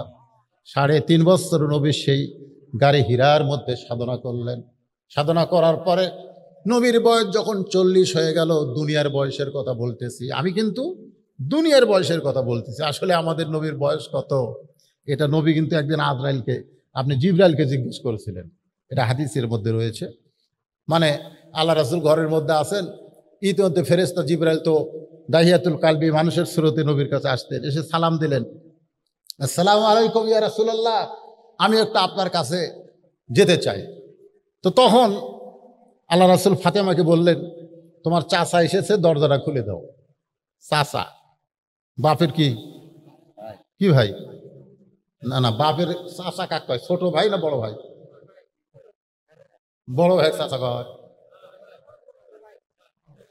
আপনাকে জায়গায় মনে হয় বড় বড় জেঠা হয়, বড়গুলো জেঠা কয়। আচ্ছা, চাচা আইসে, দরজা খুলে দাও। তো মা ফাতেমা গিয়ে দরজা খুলে দিলেন। জিবরিল আমিন নবীর কাছে এসে মুখ ভার। আল্লাহ রাসূল জিবরাইল দেখে তাকায় বললেন, মুখটা ভার করে বসে আছো কেন? বলেন, ইয়া রাসূলুল্লাহ, কেউ না জানলে আপনি তো জানেন আমি জিবরাইল, আপনি তো জানেন আমি জিবরাইল। বাবা আদম থেকে আপনি পর্যন্ত যত নবী দুনিয়াতে আইছে, আমি সকলের কাছে আল্লাহর কাছ থেকে ওহী নিয়ে নাজিল হয়েছি। সে আদম থেকে শুরু করে আপনি পর্যন্ত সব নবীর কাছে আমি আল্লাহর ওহী নিয়ে আসি, তাহলে আমি চাচা কিভাবে হই? আল্লাহ রাসূল বললেন, জিবরাইল তোমার বয়স কত? ফেরেশতা জিবরাইল বললেন, ইয়া রাসূলুল্লাহ, আল্লাহ আমাকে সৃষ্টি করেছেন, আমার বয়স আমি হিসাব করে বলতে পারবো না। তবে পূর্ব আকাশে আমি একটা তারকা দেখতাম, একবার দেখার পর 70,000 বছর আর দেখতে পেতাম না। একবার সেই তারকা যদি দেখতাম 70,000 বছর আর সেই তারকা আমি দেখতে পেতাম না। আবার দেখতাম 70,000 বছর পর। এভাবে আমি 70 বার ওই তারকা দেখেছি, কিন্তু এখন 70,000 বছর হয়ে গেল আর তারকা আসমানে উদয় হয় না। আল্লাহ রাসূল মুস্কে হাসিতে বললেন, জিবরাইল, যে তারকাকে তুমি 70,000 বছর পর পর 70 বার দেখেছো, সেই তারকা আর কেমনে দেখতে পাবে? কারণ সেই তারকাই হলাম আমি, মুহাম্মাদুর রাসূলুল্লাহ। লিল্লাহি তাকবীর। তা আল্লাহ নবীর বয়স কত এটা তো হিসাব করে বলা যাবে না, কিন্তু দুনিয়াবি বয়স হলো মা খাদিজার যখন 40, রাসূলের তখন 25। যখন রাসূলের উপর আল্লাহ কোরআন নাজিল করেছে, তখন নবীর দুনিয়াবি বয়স হলো 40 বছর। জোরে কোন কয় বছর? 40 বছরে এই কোরআনের প্রথম যে আয়াত আপনাদের মাদ্রাসাকে সামনে নিয়ে এবং রবিউল আউয়াল মাসকে সামনে নিয়ে যে আয়াতে কারিমা তেলাওয়াত করেছি, সে আয়াতকে সামনে নিয়ে কথা বলতেছি। প্রথম যে শব্দটা রাসূলের উপরে আল্লাহ নাজিল করলেন, আপনারা কম বেশি সকলেই সেই শব্দটা জানেন। কি কোন জানেন না? শব্দ কি? ইকরা। শব্দ কি? ইকরা। ইকরা শব্দের অর্থ কি? পড়ো। ইকরা শব্দের অর্থ হলো পড়ো। হ্যাঁ, মারাত্মক কথা। পড়ার কথা সর্বপ্রথম আল্লাহ নবীকে বললেন, পড়ো। আপনারা পড়েন? এখন হয়তো বলে, হুজুর আমরা তো পড়ি। আমরা কি পড়ি না? নবীকে যখন জিবরাইল বললেন ইকরা, রাসূল কিন্তু পড়েন নাই। ফেরেশতা জিবরাইল বললেন ইকরা, হুজুর আপনি পড়েন। নবী পড়েন না, চুপ করে আছেন। জিবরাইল বললেন, হুজুর আপনি পড়েন। আল্লাহ রাসূল পড়েন না। ফেরেশতা জিবরাইল বলতেছে, ইয়া রাসূলুল্লাহ, আমি আপনাকে ইকরা বলি, ইকরা দিয়ে শুরু করবেন, পড়েন না কেন? আল্লাহ রাসূল বললেন, জিবরাইল তুমি পড়তে বললি আমি পড়ব, তুমি পড়তে বললি আমি পড়ব। এমন ছাত্র আমি না, আগে জানতে হবে কি পড়ব, কি জন্যে পড়ব, পড়ার বিষয় কি এটা আগে জানবো। ধরে কর সুবহানাল্লাহ। খালি পড়তে বললি ক খ গ ঘ, পড়তে বললি ABCD পড়ব? মুসলমানের সন্তান, আজকে আমরা যারা মুসলমান দাবি করি, প্রত্যেকটা মুসলমান নর নারীর উপরে আল্লাহর কোরআন শিক্ষা করা হলো ফরজ। জোরে কোন কথা ঠিক কিনা? এটা ফরজ। এটা কি ফরজ? অনেকে বলবেন হুজুর 5 ওয়াক্ত নামাজ পড়াও ফরজ, জানাজার নামাজ পড়াও ফরজ। কি কন? 5 ওয়াক্ত নামাজ পড়াও ফরজ, জানাজার নামাজও কি ফরজ না? তো জানাজার নামাজ কি ফরজ? ফরজে কিফায়া। তা আপনারা এখন কি মনে করতেছেন এই কোরআন শরীফ পড়া ফরজে কিফায়া? ফরজে কিফায়া যে গ্রামের কয়েকটা গরিব গরিব ছেলে কোরআন পড়বে, ওরা এই গরিবেরাই সব কোরআনের হাফেজ হবে, বছর অন্তর কোরআনের মাহফিল হবে, ওদের মাথায় পাগড়ি দেওয়া হবে। আশ্চর্য ধরনের দেশ বাংলাদেশ, যেই দেশের চেয়ারম্যানের ছেলে, এমপির ছেলে, মন্ত্রীর ছেলে, সচিবের ছেলে, ইঞ্জিনিয়ার ডাক্তারের ছেলে কোরআনের হাফেজ হতে পারে না। কোরআনের হাফেজ হয় গরিব গুরবার ছেলে। জোরে কোনো কথা ঠিক কিনা? নেই ওদের ধারণা মোল্লার দৌড় হলো মসজিদ পর্যন্ত। একটা মৌলবি মসজিদে যাবে, মসজিদে যায়, তাও তো মসজিদে এখন আবার ইচ্ছা মতো আপনি বক্তব্য দিতে পারবেন না। বক্তব্য দিবার গেলেও রেকর্ডিং হবে, কারণ মোল্লার দৌড় মসজিদ পর্যন্ত। মোল্লারা মসজিদে গিয়া নামাজ পড়াবে, এছাড়া মোল্লাদের কি করবে? 4 কাম, বিয়ে শাদী পড়াবে, মরে গেলে জানাজা করবে, দোয়া দরুদ করবে, এছাড়া তার মৌলবীর কোনো কাম নাই। এজন্যে ব্যাকরণের বাগধারায় গোলাম সাকলাইন এক নাস্তিক, উনি আবার লেখছে মোল্লার দৌড় মসজিদ পর্যন্ত। কিন্তু এখনকার মোল্লার আবার সংসদে যাবার চায়। যেরকম কোথায় যাবার চায়? এই সংসদে যেদিন থেকে মোল্লারা যাবার চায়, সেদিন থেকে মোল্লাদের উপরে বাতিল যারা তারা শত্রু হয়ে গেছে। জোরে কোন কথা ঠিক কিনা? মোল্লা খালি মসজিদ আর মাদ্রাসা নিয়ে থাকবে। এই 2 জায়গার মধ্যে মৌলবি থাকলে একটা মৌলবির বিরুদ্ধে কেউ নেই। কিন্তু এই 2টা বাদ দিয়া ওরা আবার গরম গরম ভাষণ দেয়, এরা আবার অন্যায়ের বিরুদ্ধে কথা বলে, এরা আবার ভাস্করের বিরুদ্ধে, বহু কিছুর বিরুদ্ধে। আর এগুলো পরিষ্কার এই মৌলবি, এই মৌলবি। এই যে কাজী ইব্রাহিম সাহেব 2 জুম্মা একটু গরম বক্তব্য দিয়ে যায়, ধরে লিয়ে যেতে চায়। কথাটা বুঝলেন না? তো এখন ব্যাপারটা হলো, আমি যে কথা বলতেছি সিরাতে রাসূল, মিলাদে রাসূল, রবিউল আউয়াল মাস, আমাকে তুলেই দিয়েছে রাত 10টার পর। এলাকার মধ্যে প্রথম মাহফিল। বিরক্ত হচ্ছেন আপনারা? একটু কিছু কথা শোনেন বাজা। তো যে কথা বলতেছিলাম, কোন কথায় আমি কিন্তু সব টার্গেট নেই কথা বলতেছি, আপনি একটু খেয়াল করবেন। একরা শব্দের অর্থ হলো পড়ো। এখন আপনি বাংলা পড়বেন, ইংরেজি পড়বেন, কি পড়বেন? এখানে যে একরার কথা বলা হয়েছে, আল্লাহ নবী যখন বললেন জিবরাইল তুমি পড়তে বললি আমি পড়বো না, আগে জানতে হবে পড়ার ধরন কি। ফেরেশতা জিবরাইল বললেন বিইসমি রাব্বিকাল্লাযী খালাক, আপনি ওই আল্লাহর নামে পড়েন যে আল্লাহ পাক আপনাকে সৃষ্টি করেছে। আল্লাহ নবী বললেন আমার কোনো আপত্তি নেই, আমি কেবলমাত্র শুধুমাত্র আল্লাহর পড়াটাই পড়তে চাই। আমাদের বাংলাদেশে অনেকে বলে আমাদের নবী হলেন উম্মি নবী। উম্মি নবী, উম্মি মানে কি কয়? মূর্খ নবী। মূর্খ নবী? হ্যাঁ, অনেকে বলে, ওয়াজের রেকর্ডেও দেখবেন বক্তারা বলে নবী মূর্খ, অক্ষর জ্ঞানহীন। আরে পাগলা, নবী বলেছেন ইন্নী বুইস্তু মুআল্লিমান, নিশ্চয় আমি প্রেরিত হয়েছি শিক্ষক হিসাবে। জোরে কান সুবহানাল্লাহ। লিউতাম্মিমা মাকারিমাল আখলাক, আর আমার শিক্ষালয়ে যা ছাত্র হবে তারা চরিত্রের সার্টিফিকেটে গোল্ডেন A+ পাবে। মাদ্রাসার ছাত্ররা কোনোদিন জঙ্গি হয় না, মাদ্রাসার ছাত্ররা কোনোদিন নষ্ট হয় না, খারাপ হয় না, মাদ্রাসার ছাত্ররা কোনোদিন নিশাদ্রব্য নেয় না। জোরে বলেন কথা ঠিক কিনা? 1 নম্বর হবে। রাসূল বলেছেন লিতাম্মিমা মাকারিমাল আখলাক, এদের চরিত্র দেখো। এরা কোনোদিন ছিনতাইকারী হয় না, এরা হিরোইন খায় না, এরা গাঁজা টানে না, এরা জঙ্গিলা, এরা হলো সবচাইতে ভালো মানুষ। ধরে গান ঠিক কিনা? অথচ ওই যে বাতিলেরা কান গরম করে দিছে। এখন মাদ্রাসার উপরে নজর, হুজুরের উপরে নজর কেন?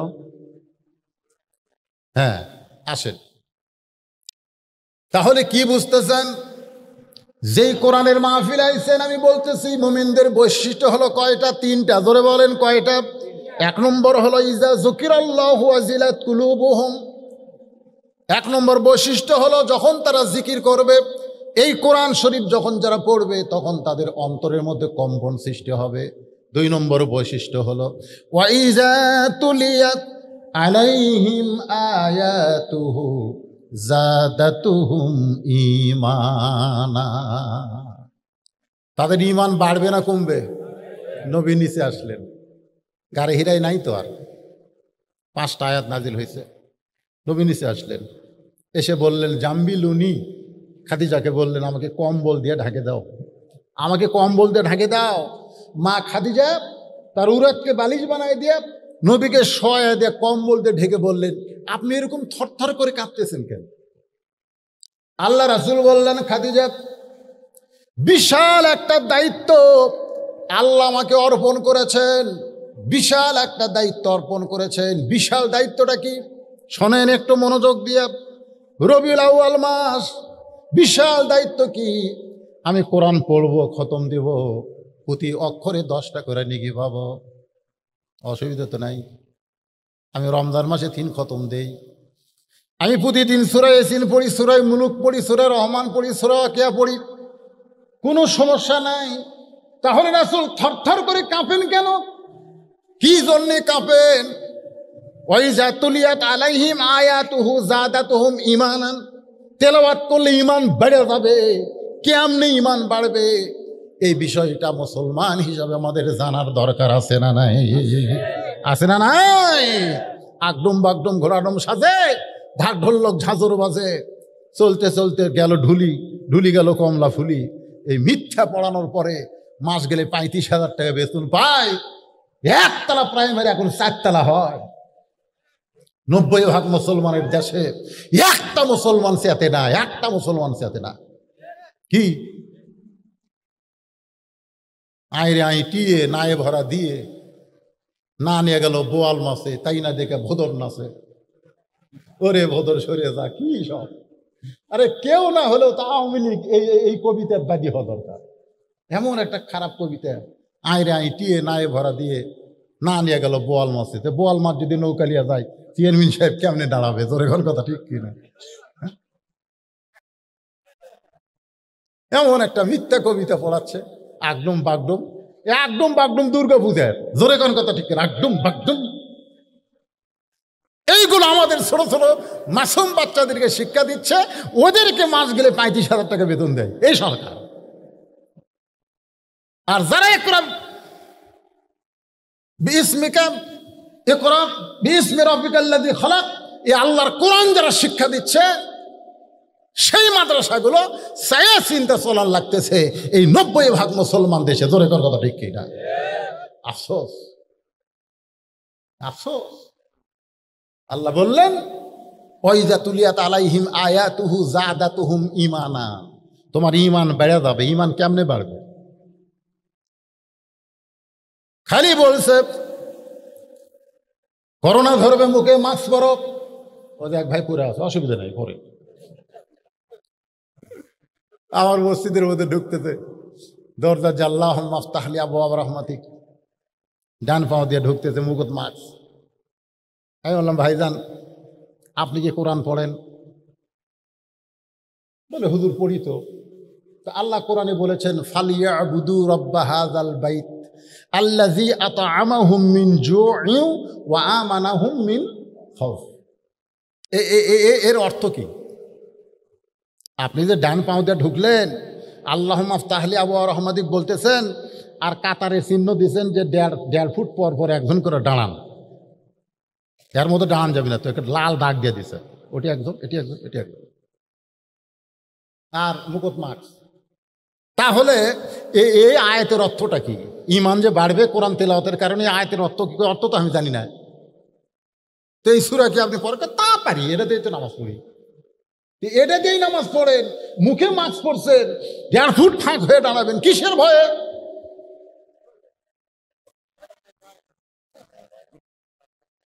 না না, আপনারা বলেন যে ঈমান যে বাড়বে, তো তাহলে কিসের ভয় আপনি 1.5 ফুট পর পর? তো বলতে তো হুজুর করোনার ভয়। তো করোনা কেমনে হয়? বলে কাতার যদি সাফাসাফি করে দাঁড়ায়, এক ভাইয়ের দেহ থেকে আর এক ভাইয়ের করোনা হবে। করোনা কিন্তু ছোঁয়াচারও, আমি বললাম, ভাইরে, যদি তুমি মুসলমান হও, তোমার যদি ঈমান থাকে, তাহলে করোনা ছোঁয়াচে রোগ বলার সঙ্গে সঙ্গে তুমি বেঈমান হয়ে যাবে, বেঈমান হয়ে যাবে। আল্লাহ রাসূল বলেছেন ছোঁয়াচে বলে কোনো রোগ নাই। আচ্ছা, ছোঁয়াচে যদি রোগ হয় করোনা, তাহলে সর্বোত্তম যার করোনা হচ্ছে ওই ওই কার সাথে ঘুরছে? না না, প্রথম যার হচ্ছে, সবচাইতে বেশি সতর্ক হলো ডাক্তার। জোরে কোন কথা ঠিক কিনা? সবচাইতে বেশি সতর্ক কে? ডাক্তার না? হাতে মুজিয়া, লাকে মুজিয়া, এত কিছু, তারপরে মরেনি। মরেনি। যমুনা ফিউচার পার্কের যিনি মালিক, তিনি করোনা যেদিন বাংলাদেশের নাম হয়েছে সেদিন থেকে কারোর সঙ্গে মিলামিশা করেনি, কথাবার্তা বলেনি, কোনো মানুষকে তার কাছে যাবার দেয়নি, অথচই করোনা হয়ে মরছে। অথচ বাংলাদেশের একটা ভ্যানওয়ালা কোনোদিন মুখে মাস্ক পরেনি, সারাদিন ঘুরেছে, একটা ফকির গোটা এলাকা ভিক্ষা করে খাচ্ছে, কোনোদিন করোনা ধরেনি। জোরে কোন কথা ঠিক কিনা? তো তাহলে কি হিসাবে সবচাইতে আগে এই ফকিরেরা মরা দরকার, এরা ঘোরে বেশি। জোরে কোন কথা ঠিক কিনা? হায় হায়, ফকির ঘোরে রে, ই বাড়ি ও বাড়ি যায়, তো করোনা ধরে না। আর যারা ঘর দরজা বন্ধ সব কিছু দিয়ে থাকে, ও কি যায় ধরছে। তার মানে কি? আল্লাযী পড়েন, আল্লাযী খালাকাল মাউতা ওয়াল হায়াতা লিয়াবলুয়াকুম আইয়ুকুম আহসানু আমালান ওয়া হুয়াল আজিজুল গফুর। মা খাদিজাতুল কুবরা বললেন, ইয়া রাসূলুল্লাহ, কত বড় বিশাল দায়িত্ব আল্লাহ আপনাকে দিলেন। আল্লাহ কোরআন কারিমের মধ্যেই বলে দিয়েছেন যে কোরআনের ওজন পাহাড় সহ্য করতে পারবে না, যে কোরআনের ভারত আসমান জমিন নিতে পারবে না, সেই মহা ওজনের কোরআন আল্লাহ আমার প্রতি নাজিল করেছে। এখন কোরআন মোতাবেক মানুষকে দাওয়াত দিতে হবে। ওয়ামান আহসানু قولا ممن دعا إلى الله وعمل صالحا وقال إنني من المسلمين।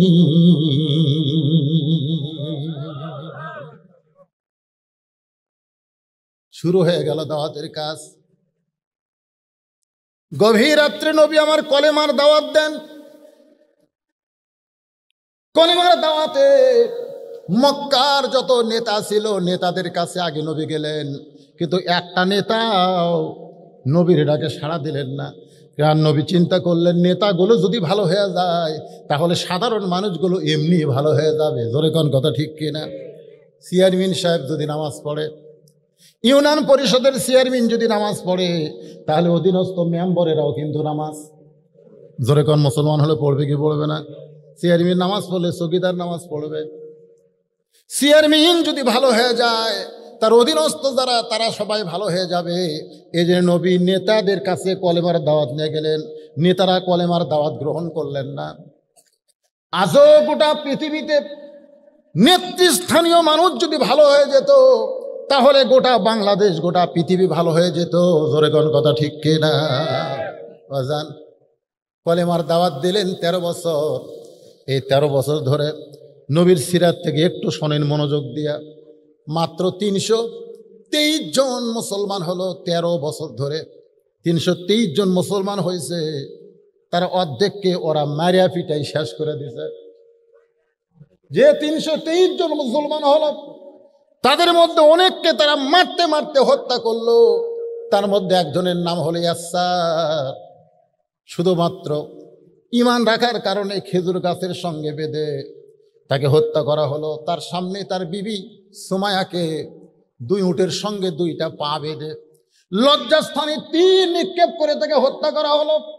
তার সন্তান আম্মারকে মারতে মারতে মরে গেছে মনে করে ওরা যখন চলে গেল, নবী আম্মারের লাশের কাছে গিয়ে দেখে আম্মার মরে নাই, জবান থেকে বের হচ্ছে লা ইলাহা ইল্লাল্লাহু মুহাম্মাদুর রাসূলুল্লাহ।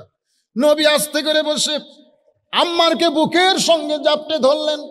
আবু বকর আলীর সহায়তায় তাকে নিয়ে আসলেন।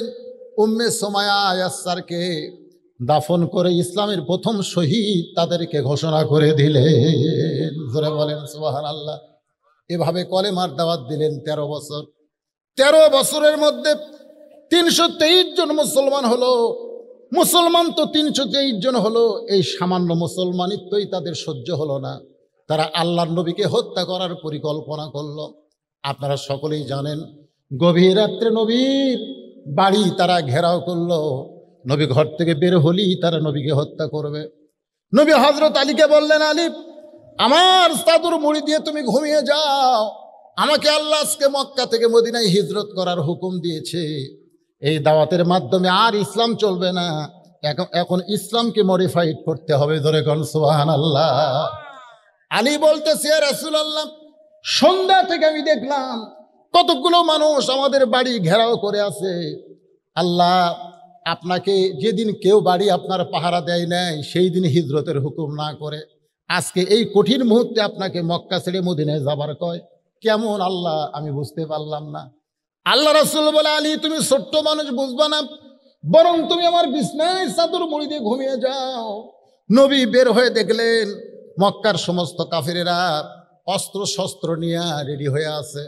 আল্লাহ রাসূল বললেন, আল্লাহ ঈসা আলাইহিস সালামকে এরকম মুহূর্তে আপনি আসমান উঠায় নিয়ে চলে গেছেন, ঘরের ছাদ ফাঁকা করে ঈসা নবীকে আপনি আসমানে নিয়ে গেছেন, আর আমাকে আপনি কাফেরদের ভিতর থেকে মদিনায় যাওয়ার হুকুম দিলেন।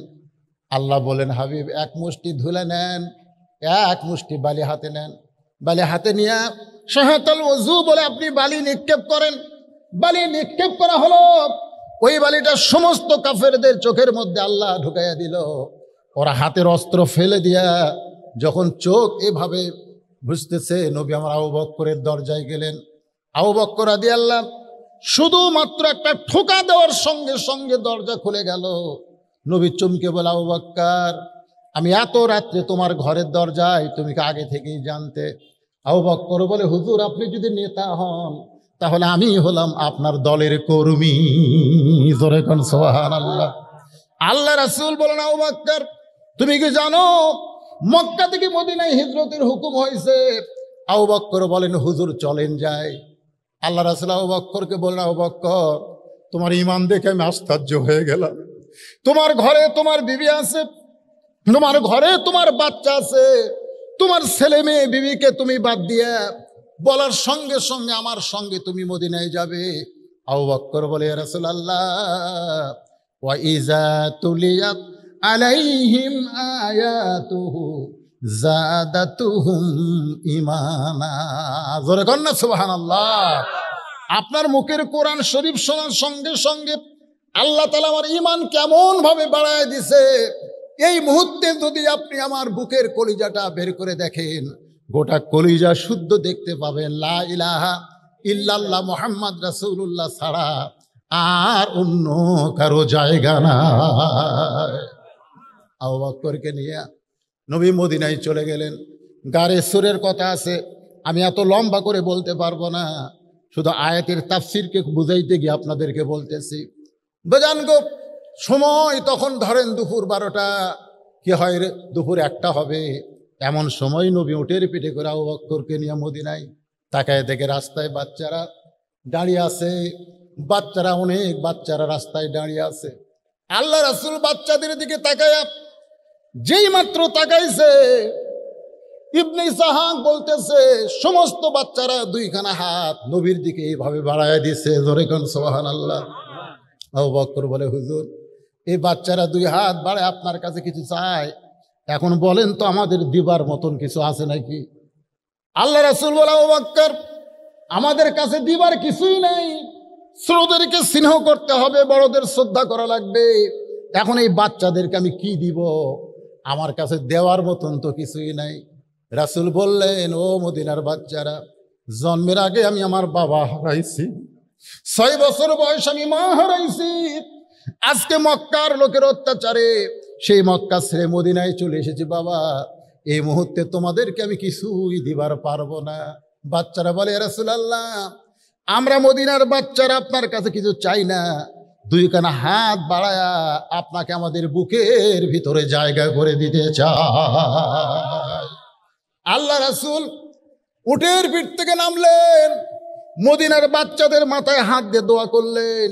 সমস্ত বাচ্চারা নবীর চেহারার দিকে তাকায়া বলে, এই চাঁদ বড়র মানুষটাকে মক্কার মানুষেরা কেন পছন্দ করে না, কেন হত্যা করতে চায়? সমস্ত বাচ্চারা নবীকে ঘিরে ধরে। নবী বলতেছে, বাবা আর কতক্ষণ এখানে থাকবো? বাচ্চারা বলে, হুজুর কষ্ট নেবেন না, শুধু একটা ওয়াদা আমাদেরকে দিবেন। ওয়াদা দেওয়ার পরে আপনি উটের পিঠে চড়বেন, যেখানে আপনার উট থামবে আপনি সেখানে গিয়ে নামবেন। জোরে কোন সুবহানাল্লাহ। আল্লাহ রাসূল চমকে গিয়ে বললেন, বাবাজিরা তোমরা কি ওয়াদা চাও, কি ওয়াদা চাও? বাচ্চারা বলে, হুজুর আমাদের মাথায় হাত দিয়ে বলতে হবে আপনি আর কোনোদিন মদিনা ছাড়বেন না। শুধু এই ওয়াদাটা আমাদের মাথায় হাত দিয়ে আপনি দিবেন। আল্লাহ রাসূল আবু বকরের দিকে তাকায়। আবু বকর বলে, হুজুর কে বলে আপনার দয়ার মানুষ নাই? তাকায় দেখেন এই বাচ্চারা আপনাকে কত ভালোবাসে, আপনাকে থাকার ওয়াদা চাচ্ছে। আল্লাহ রাসূল সমস্ত বাচ্চাদের মাথায় হাত দিলেন, ওয়াদা করলেন, বাবা আমি আর তোমাদেরকে ছেড়ে কোনোদিন যাব না। নবী যখন মৃত্যুর বিছানায়, এমন সময় ফেরেশতা জিবরাইল এসে নবীকে সালাম দেয়, আসসালামু আলাইকা ইয়া রাসূলুল্লাহ। আল্লাহ নবী বলে, জিবরাইল কি খবর? বলে, হুজুর ওই যে তাকায় দেখেন আজরাইল দাঁড়িয়ে আছে, কিছুক্ষণ পর আজরাইল এসে আপনার জানটা কবজ করবে। আল্লাহ রাসূল জিবরাইলের সালাম নিলেন। জিবরাইল বিদায়ের পরে আজরাইল এসে নবীকে সালাম দিয়ে বলে, ইয়া রাসূলুল্লাহ মনে কষ্ট নেবেন না, আল্লাহ আমাকে হুকুম করেছে, হুজুর আল্লাহ আমাকে হুকুম করেছে আপনার দেহ থেকে প্রাণ পাখিটা কবজ করে আল্লাহর আরশে পৌঁছায়া দিব। আল্লাহ ডান পাশে লা ইলাহা ইল্লাল্লাহ আর আরশের বাম পাশে মুহাম্মদ রাসূলুল্লাহকে সেট করে দিবে। লিল্লাহি তাকবীর। আজকে বাংলাদেশের অনেক মসজিদে আমরা দেখি এক পাশে লা ইলাহা ইল্লাল্লাহ আছে না নাই? যেখানে আছে না নাই? আর এক পাশে কি? মুহাম্মাদুর রাসূলুল্লাহ। অনেক অনেক লোক বলে যে একই লাইনে আল্লাহ এবং রাসূলের নাম রাখা যাবে না। এখন কিছু ফেতনাবাজ বার আছে, এখন কিছু ফেতনাবাজ কিন্তু আপনাদের মধ্যেও হয়তো এরকম বলবে যে আল্লাহর সাথে রাসূলের নাম রাখা যাবে না। দেখেন যে রাসূলের মাধ্যমে আমরা আল্লাহকে পেয়েছি, এখন অনেকে কিন্তু সেই রাসূলকে ছোট বানায় দেয়, আছে না নাই? আল্লাহ বলেছেন ওয়ারাফানা লাকা যিকরাক। ওয়ারাফা মানে কি? ওয়ারাফা মানে কি? সবার উপরে আপনাকে আমি আসন দিয়েছি। জোরে কোন সুবহানাল্লাহ। সবার উপরে ওয়ারাফানা লাকা যিকরাক। তারপরে আল্লাহর রাসূলের চরিত্র সম্পর্কে আল্লাহ কি বললেন? কি বললেন? ওয়া ইন্নাকা লাআলা খুলুকিন আযীম। আল্লাহর একটা আজিম নামটা নবীর চরিত্রের সঙ্গে যোগ করে দিলেন। জোরে কোন সুবহানাল্লাহ। ফেরেশতা আজরাইল বললেন, ইয়া রাসূলুল্লাহ আপনার জানটা কবজ করে ওই আল্লাহর আরশে নিয়ে যাব হুজুর, আপনি যদি হুকুম দেন। নবী ছোট বাচ্চার মতন কান্না শুরু করে দিলেন। নবীর কান্না দেখে আজরাইল বলে, ইয়া রাসূলুল্লাহ কান্দেন কেন? নবী বলতেছে, আজরাইল মদিনার বাচ্চাদের মাথায় হাত দেওয়া ওয়াদা করেছি, আমি কোনোদিন মদিনা ছাড়বো না। আজকে আমার দেহ থেকে রুহুটা নিয়ে যদি আরশে যাও, তাহলে মদিনার বাচ্চাদের মাথায় হাত দেওয়া ওয়াদা করলাম, ওয়াদা খেলাফ হয়ে যাবে। আজরাইল বলে, আল্লাহ তাহলে কি করব? আল্লাহ বলতেছে, ও আজরাইল তুমি জানো না আমি আল্লাহর চাইতেও নবী তার উম্মতকে বেশি ভালোবাসে। উম্মতের দরদি নবী দুনিয়া ছেড়ে যখন আসবে না, তাহলে শোনো, প্রত্যেকটা মুমিন বান্দার রুহুকে কবজ করে আমি ইল্লিন নামক জান্নাতের বাগানে জায়গা করে দেই। আর যারা কাফের বেঈমান তাদের জীবনটা কবজ করে সিজ্জিন নামক জাহান্নামের অতল তলদেশে ফেলে দেই।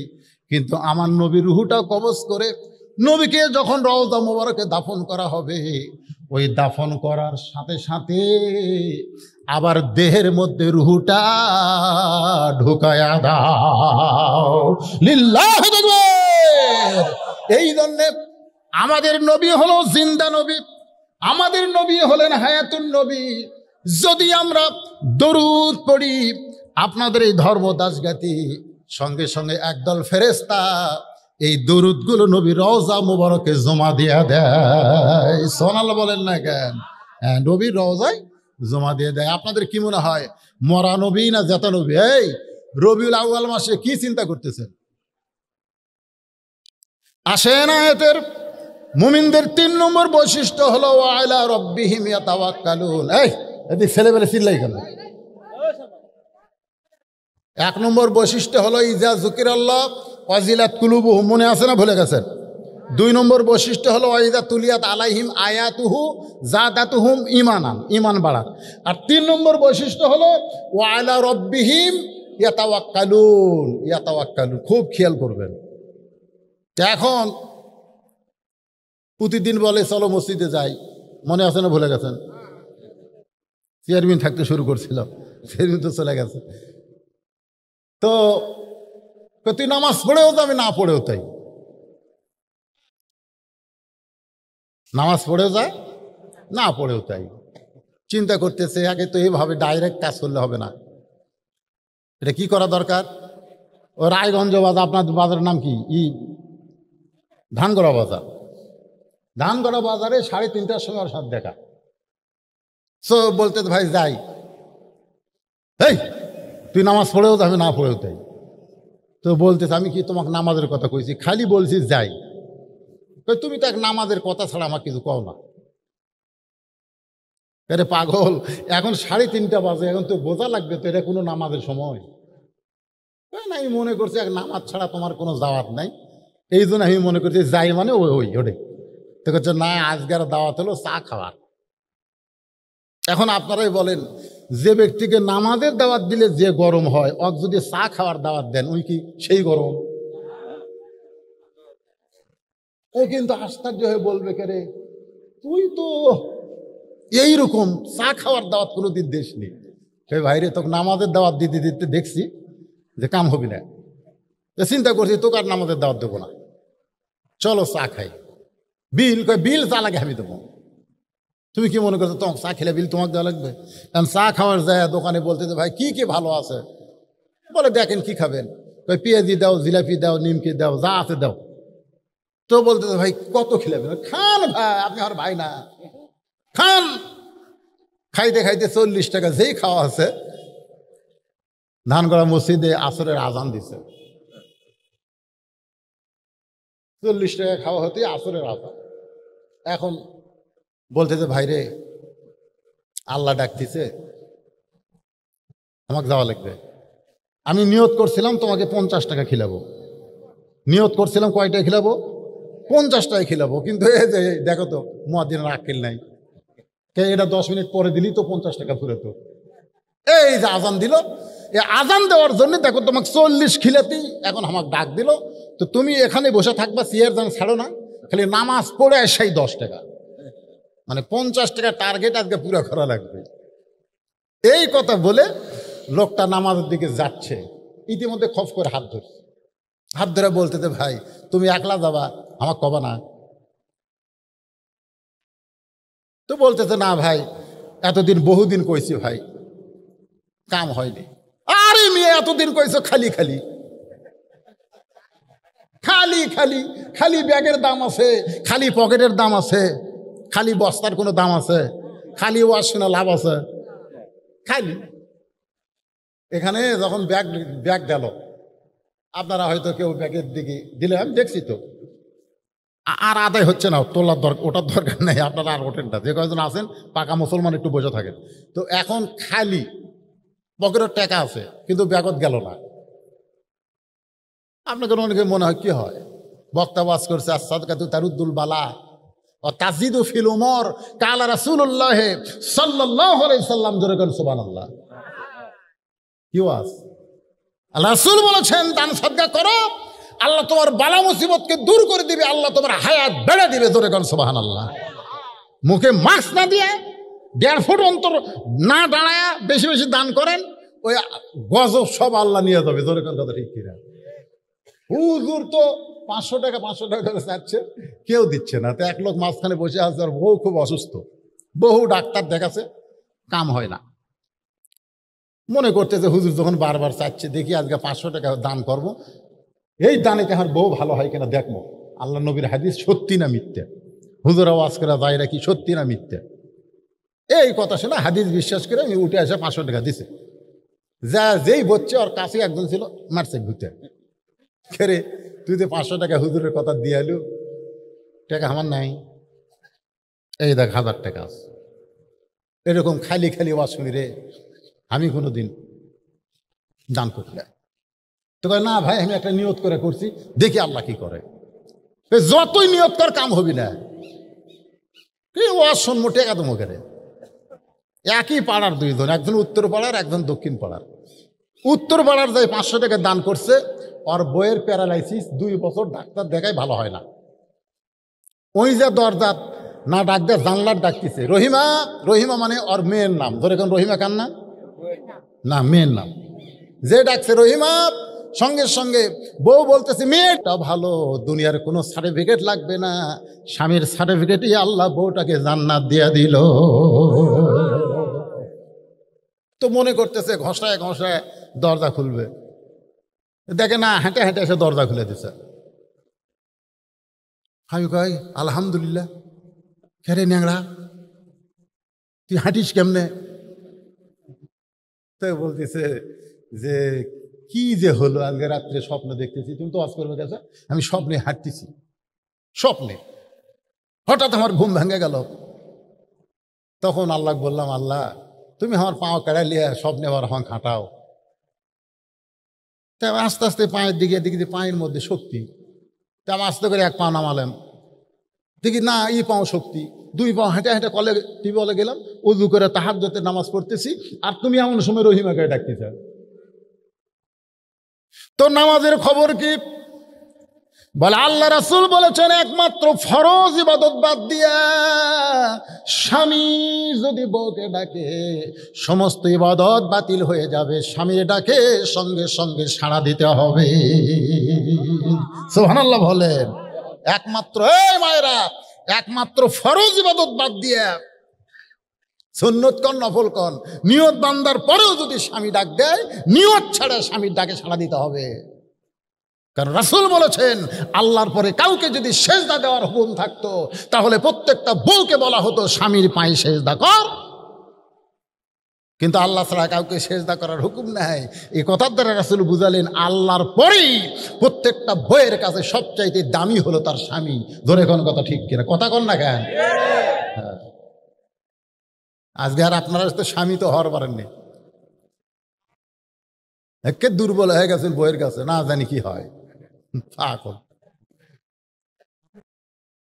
আপনার সামনে আপনার মাকে আপনার বউ যা ইচ্ছা তাই করতেছে, আপনার সামনে আপনার বাবাকে আপনার বউ যা ইচ্ছা তাই করতেছে।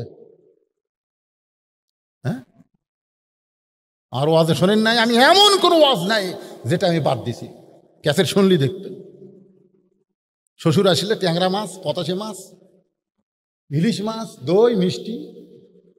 সোমবার আসবি, রবিবার থেকে আমার বউ সাইজ হচ্ছে, ওর বাপ আসতেছে, আর আমার খালি সমানে লিস্টি করে দিচ্ছে, এটা খাবে আমার বাপ, এটা খায়, এটা খায়। তো শ্বশুরও আমার বউ খিলাচ্ছে খুব আনন্দ নিয়ে। আমার বাপ আছে, আমার বাপ দিছে পুরানা বিস্কুট, আমার বাবা একটা করে বিস্কুট খায় আর লোক দাঁতের মধ্যে ঢুকে, বিস্কুট খায় আর লোক ঢুকে, মানে মাড়ির সাথে বেজা যায়। তা আমি কাছে আসছি, আমাকে বলতে, হুজুর কি বিস্কুট কিনেন? হুজুর আপনি কি বিস্কুট কিনেন? 10টা বিস্কুট। আমি যতবার আসি এই বিস্কুট আপনার বউ দেয়, আর খালি দাঁতের সাথে লাগা যায়। আমি চিন্তা করলাম, কে রে, তোর বাপ আসলে এত কিছু, আর আমার বাপ আসলে 22টা বিস্কুট, যেটা 22টা হয়ে গেছে, মানে সেতে গেছে।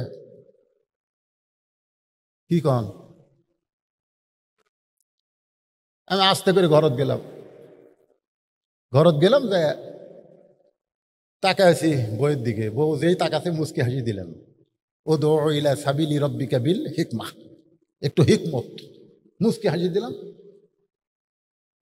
বউ আসলো, যে আছে ঘরের দরজা বন্ধ করছি, আব্বা বলতে, এই বুঝলো, এই বউ তুলা ঘরের দরজা বন্ধ করে দিলি কেন? আমি বললাম, আব্বা আপনি একটু ধৈর্য ধরেন, ইন্নাল্লাহা মা'আস সাবিরিন, একটু ধৈর্য ধরেন আব্বা। আব্বা ধৈর্য ধরলো, আমি টুটি ধরলাম। কেরে ফকুনির বেটে, এই তোর বাপ আসলে পাতাসি খায়, ইলিশ খায়, পক্তা খায়, দই খায়, মিষ্টি খায়, কিনে দেয়নি, দিছেন। তা আমার বাবক সেঁতানা বিস্কুট কেরা, এই ফকুনির বেটি তো তালাক দেবো, তো তালাক দিয়ে এই সপ্তাহের মধ্যে মরদ যদি হয় বিয়া করবো। এখনই এখনই এখনই বহু মেয়ে মানুষ আমাকে, হুজুর আপনার ওয়াজ শুনে হাঁক ভালো লাগে, বিয়ে করবেন? কেন আমার বইয়ের অভাব আছে নাকি রে? কিন্তু আমার বাপ মায়ের বড় অভাব রে। এই বাপ মরলে, এই মা মরলে আমি আর কিয়ামত পর্যন্ত খুঁজে পাবো না। আর আমার সেই বাবক তুই সেতানা বিস্কুট দেশ, আর তোর বাপের জন্য এত কিছু।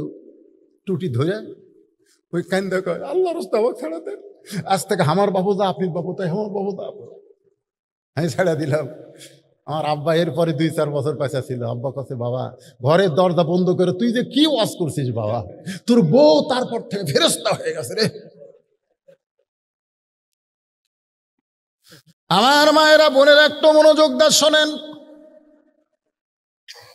নিজের বাবাকে যেমন আপনি ভালোবাসেন, আপনার শ্বশুরকেও তেমন ভালোবাসবেন। আপনি কি দেখেন না আপনার স্বামী আপনার বাবাকে কেমন ভালোবাসে? শ্বশুর আসলে দেখবেন প্রত্যেকটা জামাই গোস্ত কিনতে যায়, যায় কি যায় না, কতক্ষণ যায় কি যায় না। প্রত্যেকটা জামাই শ্বশুরকে ভালোবাসে, শ্বশুরকে সালাম দেয়, শ্বশুরের সঙ্গে ভালো ব্যবহার করে। অথচ বেটার বউ তার শ্বশুরকে দেখতে পারে না। আমি মায়েদেরকে অনুরোধ করি, আপনি যদি আপনার স্বামীর ভালোবাসা চান, তাহলে অবশ্যই তার বাপ মাকে আপনি ভালোবাসবেন। আসেন, যেই কথা বলতেছিলাম, ওয়ালা রাব্বিহিম ইয়াতাওয়াক্কালুন, এই কথা বলতে গিয়ে আপনাদেরকে নিয়ে গেছি সেই ধানগড়ার মসজিদে, মনে আছে? এটা ভুলে গেছেন? এখন বলতেছে, ভাই এতদিন খালি খালি খালি খালি, আজকে 40 টাকা খরচ করছিস, তুই একলা যাবি মানে? আমি সেখান থেকে বলতেছি, খালি খালি ওয়াজ শুনে তো এখন ওই ন্যাংরা বউ দিছে খুলে, মনে আছে না? বলে গেছেন, দরজা খুলে দিছে, বলতেছে আমি তাহাজ্জুদের নামাজ পড়তেছি আর আপনি ডাকছেন, নামাজ ছেড়ে দিয়ে যায়, দরজা খুলে দিল। লিল্লাহে তাকবীর। স্বামী তকবীর দিছে, বউ কই কে সে তকবীর, 500 টাকা দিছি রে, ওই যে 500 টাকা চাইছিল। as-সাদাকাতু তারুদ্দুল বালা, নবীর হাদিস সত্য, এই জন্য তকবীর আমি একলাই দিলাম। এই 500 টাকা দান করার কারণে এই রে তোর পাও ভালো হয়ে গেছে। ওই এখন 1000 টাকা দেখাচ্ছে হয়ে গেছে, ওর বাড়ির দরজার ডাকতেছে, শেফালি, বইয়ের নাম শেফালি।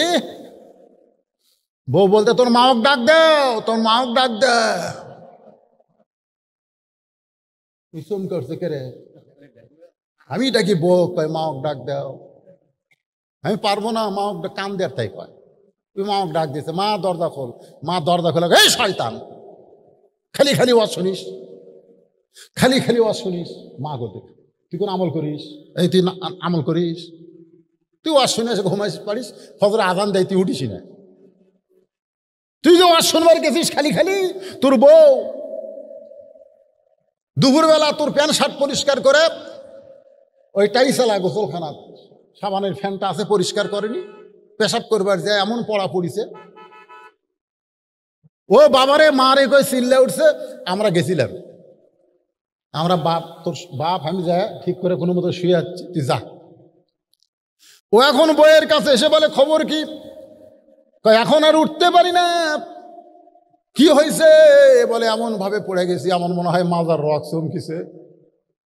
পরদিনে অ্যাম্বুলেন্স করে বগুড়া শহীদ যে মেডিকেল কলেজে নিয়ে আসছে, ডাক্তার বলতেছে এটা বগুড়া হবে না, এটা ঢাকা পঙ্গু হাসপাতাল নিয়ে যাওয়া লাগবে, কারণ রক এমন জায়গা ছিটছে আমরা এটা ঠিক করে দিতে পারবো না। কয় টাকা বাঁচাছে? কয় টাকা বাঁচাছে? 1000 টাকা দেখাচ্ছে, দেখ আমার নেই। বউ এখন ঢাকা পঙ্গু হাসপাতালে 12,000 টাকা দিয়ে অ্যাম্বুলেন্স ভাড়া করছে, ওইখানে 1 মাস থাকছে, কয়েক লাখ টাকা জমি ধান যা ছিল, এই মাইকের সাউন্ড হঠাৎ এরকম হলো কেন? সব বিক্রি করে দিয়ে ডাক্তার কইছে 1-8 বছর বউ টিউবওয়েল পাড়ে যাওয়া পারবে না, তুমি পানি ভরে তোমার বউ গোসল করে দিবে। খালি খালি খালি ওয়াজ শোনা। এ হাফেজি মাদ্রাসায় ওয়াজ শুনবার আসলে খালি ওয়াজ শুনে যাবেন। মাদ্রাসা দুর্বল হয়ে গেলে নানা রকম বিপদ আপনাদের মাথায় আল্লাহ দিতে পারে। এজন্য আপনাদের মধ্যে এমন কোন ব্যক্তি আছে যে খালি ওয়াজ শুনবে না? সবাই কম বেশি এই মাদ্রাসায় নগদ হোক বাকি হোক দান করবেন। এরকম কোন আল্লাহর বান্দা আছেন? আছেন? টাকা পকেটত আছে না বাড়ি থুয়ে যাচ্ছেন? এবারে আপনারা নগদ না খালি বাকি বাকি নেবেন না? বাকি চলো দেখি। খালি ওয়াজ শুনবেন না। সর্বপ্রথম কোন আল্লাহর বান্দা বাপ মা মারা গেছে, বাপ মার জান্নাতের জন্য 1000 টাকা দান করবেন? লিখে দেন, এখানে কাগজ কলম আছে, লিখে দেন। দেন। শোনেন, ডাক্তারের কাছে কিন্তু বহু টাকা যাবে। এই সময় কেউ যদি ওঠে ওয়াজাটা ওটা চলবি না, দান করে। হ্যাঁ, দান করার জন্য আসো। আল্লাহ সব দেখতেছে। মোহাম্মদ হাফিজুর কত? 1000 টাকা নগদ দিয়ে দিছে। মাশাআল্লাহ। আল্লাহ, আমি চাইছিলাম বাকি হোক নগদ হোক, কিন্তু তোমার হাফিজুর বান্দা খালি খালি ওয়াজ শোনে না। আল্লাহ 1000 টাকা দান। এ ছেলে ভাই, এই সময় কেউ মাহফিল থেকে উঠবে না। মাহফিলের উঠলে মাদ্রাসার ক্ষতি হবে। মাদ্রাসার ক্ষতি হবে মানে তোমার ইমান আমলের ক্ষতি হয়ে যাবে। এখন উঠো না। কেবলমাত্র যারা দান করবেন তারা উঠবেন। না হয় ওখান থেকে হাত দেখাবেন, হুজুর আমি 1000 টাকা দিব, এখানে আপনার নাম লেখা হবে। হাফিজুরে 1000 টাকা দান করেছে। এর হাফিজুরের বাপ মা বাঁচে আছে না মারা গেছে? বাবা বেঁচে আছে। আল্লাহ হায়াত দারাজ করেন। আল্লাহ সুখে শান্তিতে রাখেন। 1000 টাকা দেওয়ার কারণে আপনি বলেছেন, ওমা তুনফিকু মিন শাইইন ফি সাবিলিল্লাহি ওয়াফা ইলাইকুম ওয়া আনতুম লা তুজলামুন।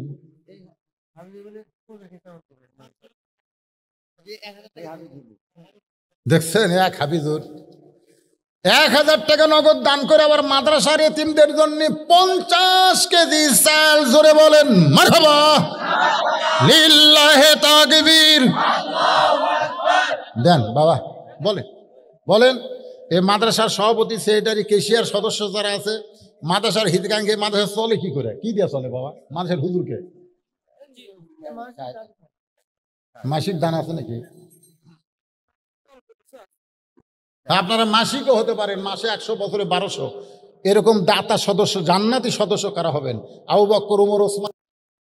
আলোচনা করে আপনাদের শোনাইছি। 2 নম্বর হলো ওয়াইজা তুলিয়াত আলাইহিম আয়াতুহু যাদাতুহুম ঈমানা, সেটাও আপনাদের শোনাইলাম। এখন 3 নম্বর বৈশিষ্ট্য হচ্ছে ওয়া আলা রাব্বিহিম ইয়াতাওয়াক্কালুন। মনে আছে না ভুলে গেছেন? মনোযোগ দিয়ে শোনেন। এখন বলতে দে ভাই, প্রতিদিন খালি খালি আজকে আমার পিছনে 40 টাকা খরচ করেছো। আজকে তুমি না বললেও আমার একটা সৌজন্য আছে, বোধ, সৌজন্য বোধ। এর নাম কি? তুমি না বললেও আজকে আমি যাবো ভাই। লোকটা মনে মনে কয়, আল্লাহ এতদিন খালি খালি দাওয়াত দিছিলাম, কাম হয়নি। আজকে 40 টাকা খরচ করছি, কাম হওয়ার পথে। সুবহানাল্লাহ কর না কেন? তো এখন রায় ধানগড়া মসজিদের কাছে নিয়ে যাচ্ছে আর বলতেছে, ভাই রে, এতদিন তোমার খালি নামাজের কথা বলছি, তাই তুমি যে রাগ হছো। তো আজকে তোমাকে আর একটা কথা বলে। আজ আবার কি? আর কি? আরে যা কবা তাই শুনবো। বলতেছে, ভাই ওযু করা লাগবে। আচ্ছা আপনারা বলেন তো, এতদিন কি ওযুর কথা কছে? কিসের কথা কছে? নামাজের কথা। নামাজ পড়বার গেলে ওযু আছে না নাই? তো বলতে তো ভাই জানো ওযু করা লাগবে। হবে না, ওলা হবে না, ওলা মারে ফতে কথা হবে না। শোনেন, যে শরীয়ত শুনতেছেন না, কথা বুঝতেছেন আমার? তো এখন বলতে তো ভাই কি করা লাগবে? বলতে তো ভাই তুই যা বলবি তাই শুনবো। যে আমার পিছনে 40 টাকা খরচ করছে, আরো 10 টাকা আমাকে খরচ করে খাওয়াবে, তার সৌজন্যে ওযু করতে আমার কোনো সমস্যা। ওযু করার পরে বলতে তো ভাই, এ আল্লাহর ঘরে ঢুকতে গেলে একটা নিয়ম আছে। বলে কিসের নিয়ম? বলে ডান পায়ে ঢোকা লাগবে, ডান পায়ে ঢুকতে হবে। আল্লাহ রাসূল বলেন, ডান পায়ে যারা মসজিদের মধ্যে ঢোকে, হাসরের ময়দানের কঠিন সময় আমার আল্লাহ তাআলা ডান হাতে তাদের আমলনামা দিবে। তারা হাসতে হাসতে আল্লাহর জান্নাতের মধ্যে প্রবেশ করবে। এখন ডান পায়ে শুধু ঢুকলে হবে না, কয় আবার কি করা লাগবে? বলে একটা দোয়া পড়া লাগবে। খোকনের বউ, হ্যাঁ, মেয়ে মানুষ টাকা দিলে নাম বলা লাগবে। আমি এক জায়গার নাম বলিনি, ওই লোক ধরছে, যেই টাকা দিয়ে গেছে ওই মেয়ে মানুষ ধরছে, তুই টাকা দিস নি। তো কাছে দিছি, হ্যাঁ দিলে আমার নাম কবি না কেন? এই তো কেন, সেদিন খোকনের বউ 100 টাকা দিছে, পাওয়া গেছে। পুরুষ মানুষের অত সন্দেহ নাই, কিন্তু মেয়ে মানুষ আছে না নাই জোরে এখন। এখন বলতে যে ভাইজান দোয়া পড়ো, আল্লাহুম্মা ইফতাহলি আবওয়াবা রহমাতিক। আমি লোকটাকে বললাম মুখে মাস্ক পরে মসজিদের মধ্যে ঢুকলেন, আর 1.5 ফুট পর পর দাঁড়াবেন, অথচ আপনি কি বললেন? ফালিয়াবুদু রব্বা হাযাল বাইত আল্লাযী আত'আমাহুম মিন জু'ইন ওয়া আমানাহুম মিন খাউফ। আল্লাহ বলেছেন এই ঘরের মালিকের যারা ইবাদত করবে, এই ঘর মানে কাবা ঘর, এই কাবা ঘর মসজিদ ঘরের মালিকের যারা ইবাদত করবে, মসজিদের মধ্যে ঢোকার সঙ্গে সঙ্গে তাদের 2টা জিনিস দেওয়া হবে। 1 নম্বর হলো তাদের কোনো রেজেকের পেরেশানি থাকবে না, আর 2 নম্বর হলো যাবতীয় ভয় ভীতি থেকে আল্লাহ তাকে নিরাপত্তা দিয়ে দিবে। তাহলে আপনারা বলেন তো, মসজিদের মধ্যে ঢুকলে কোনো ভয় আছে?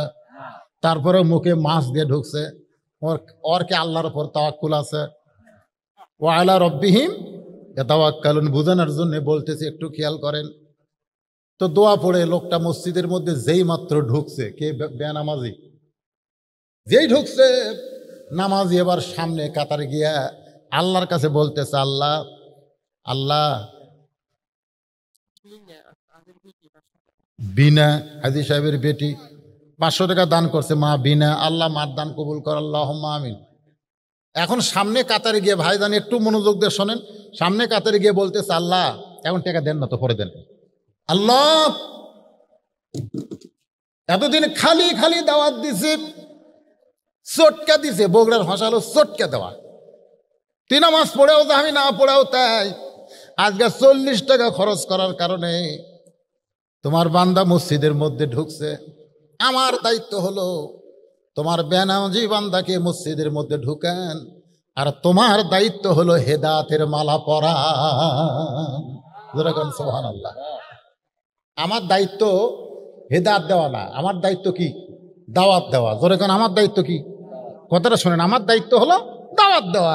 আমি দাওয়াত দিয়ে যেভাবেই হোক তোমার বান্দাকে মসজিদের মধ্যে ঢুকেছি, এখন তুমি ইসলামের মধ্যে ঢুকাবা না সেটা তোমার। আমার দায়িত্ব শেষ, এখন তোমার শুরু।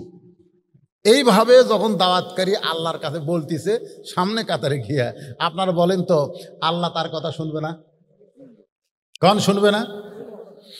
আসরের নামাজ শেষ হয়ে গেল, সবাই মসজিদ থেকে বের হয়ে যায়, কিন্তু এই বেনামাজি যে আজকে আছে আসরের নামাজ পড়ছে, ইচ্ছা করা পড়ে নাই, 40 টাকা খিলানোর কারণে পড়ছে, ইচ্ছা করা ঢোকে নাই, সৌজন্য নিয়ে ঢুকছে।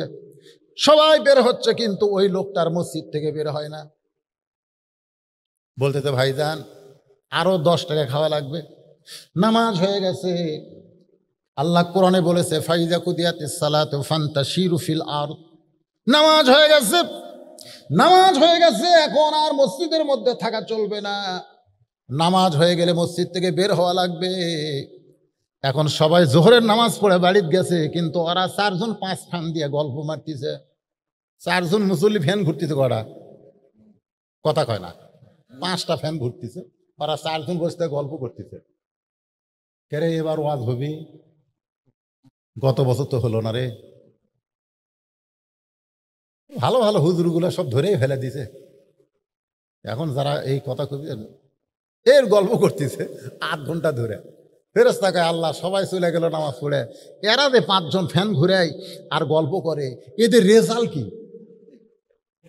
আল্লাহ বলতেছে নামাজ শেষ করার পরে সবাই চলে গেছে, এরা যে 5 জন 8 ঘন্টা ধরে ফ্যান ঘুরাচ্ছে, এই ফ্যানের বিল, কারেন্টের বিল আলাদাভাবে এরা যদি না দেয়, এরা জান্নাতে যাবার পারবি না। কারণ মসজিদ ওর বাপের ঘর নয় যে ইচ্ছা মতো গল্প মারবি। জোরে কোন কথা ঠিক কিনা? মসজিদ কি কারো বাপের ঘর? ইচ্ছা মতো ফ্যান ঘুরাচ্ছেন আর আল্লাহর বান্দার একটু মনোযোগ দেন। চলো ভাই বাইরে গিয়ে 10 টাকা বাকি আছে, চা খায়। লোকটা খালি কান্দে। বলে কি হয়েছে, কান্দো কেন? বলে নামাজের মধ্যে এত শান্তি আমি জীবনে কোনোদিন পাই নাই। নামাজের ভিতরে এত শান্তি কেমনে হয়? আল্লাহ রাসূল বলেছেন, তা'বুদুল্লাহ কান্নাকা তারাহু ফাইন লাম তাকুন তারাহু ফাইন্নাহু ইয়ারাকা। যখন কোনো বান্দা আল্লাহর নামাজের মধ্যে শামিল হয়, স্বয়ং নামাজের মালিক আল্লাহকে সে দেখতে পায়। যদি আল্লাহ দেখা সম্ভব না হয়, আল্লাহ যে তাকে দেখতেছে এই বিশ্বাস তার কলিজার মধ্যে জন্ম নেয়। ভাইজান, নামাজ এমন একটা ইবাদত, আর ইবাদত যখন বান্দা ধরবে, ওই বান্দার অন্তরে আল্লাহ তাওয়াক্কুল সৃষ্টি করে দিবে। ওই বান্দার কোনো ভয় থাকবে না একমাত্র আল্লাহ ছাড়া। ওই করোনাকে ভয় করবে না, মৃত্যুকে ভয় করবে না, ওর অন্তরে শুধু আল্লাহর ভয় থাকবে। আল্লাহ বলতেছেন, ওয়ালা তাহজানু ওয়া আবশিরু বিল জান্নাতিল্লাতী কুনতুম তুআদুন। আল্লাহ আমাদের সবাইকে কবুল করুক। সকলে বলে আল্লাহুম্মা আমিন। ইস্তিগফার পড়েন, আস্তাগফিরুল্লাহ রব্বি মিন কুল্লি যামবি ওয়া আতুবু ইলাইহি। মাশাআল্লাহ, এই গ্রামের একটা জামাই 3000 টাকা নগদে দান করছে। শেরপুর বাড়ি, আলমগীর হোসেন। আল্লাহ তার দানকে কবুল করেন। আল্লাহুম্মা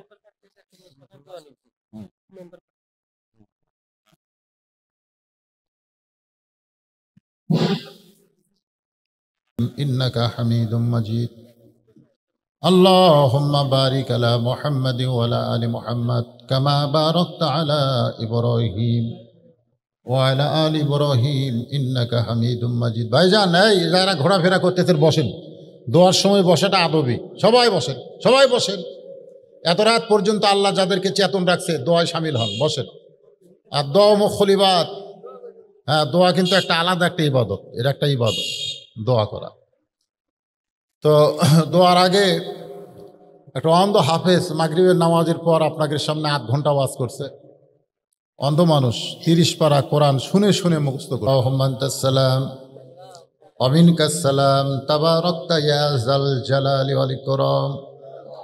আয় আল্লাহ তাআলা, কঠিন গরমকে উপেক্ষা করে মাগরিবের নামাজের পর থেকে রাত 1টা পর্যন্ত এই দীর্ঘ সময় তোমার পাগল বান্দা বান্দিরা আরামের বাড়ি, আরামের ঘুমকে বাদ দিয়া কোরআন হাদিসের মহব্বত কলিজার মধ্যে নিয়া এই জান্নাতের বাগানে বসে বসে কোরআন হাদিসের আলোচনা শোনার শেষে আমি গুনাহগারের সঙ্গে রহমতের দরজায় ফকির হয়ে দোকানে হাত তুলেছি। আল্লাহ মেহেরবানি করে আজকের মাহফিল আমাদের সকলের হেদায়েতের জন্যে, নাজাতের জন্যে, জান্নাতের জন্যে কবুল করো। এই মাহফিলের শুরু থেকে শেষ পর্যন্ত যত আলোচনা হয়েছে আল্লাহ, এর মধ্যে যদি ত্রুটি হয়, ভুল হয়, মাফ করে দিও। এর যা হাদিয়া মঞ্জুর করো সোনার মদিনায় নবী পাকের রওজা মোবারকে আল্লাহ কবুল করে নাও। তামাম আম্বিয়ায়ে কেরাম, আসহাবে কেরাম, তাবিনী কেরাম, তাবা তাবিনী কেরাম, তামাম পৃথিবীর মাটির নিচে যত মুমিন মুমিনা শুয়ে আছে আল্লাহ সকলের আরওয়াহ পরে হাদিয়া কবুল করেন। আল্লাহ তাআলা, আমরা যারা হাত তুলেছি আমাদের মধ্যে জনম দুঃখনী মা যাদের কবরে চলে গেছে, মেহেরবানি করে মায়ের কবরকে জান্নাতের টুকরা কবুল করেন। আমি সহ আমরা যারা বাবা হারা এতিম হয়ে গেছি আল্লাহ, মেহেরবানি করে বাবার কবরকে জান্নাতের টুকরা কবুল করেন। আমাদের দাদা দাদি, নানা আত্মীয় স্বজন, শ্বশুর শাশুড়ি যাদের কবরে গেছে আল্লাহ, কবরবাসীদের মাফ করে দেন। আল্লাহ এই নবীর ঘর মাদ্রাসাকে মহব্বত করে নগদে বাকিতে যারা দান করেছে আল্লাহ, সকলের দানকে আল্লাহ আপনি কবুল করেন। খাস করে বাবুল আক্তার সর্বশেষে 10,000 টাকা দান করেছে।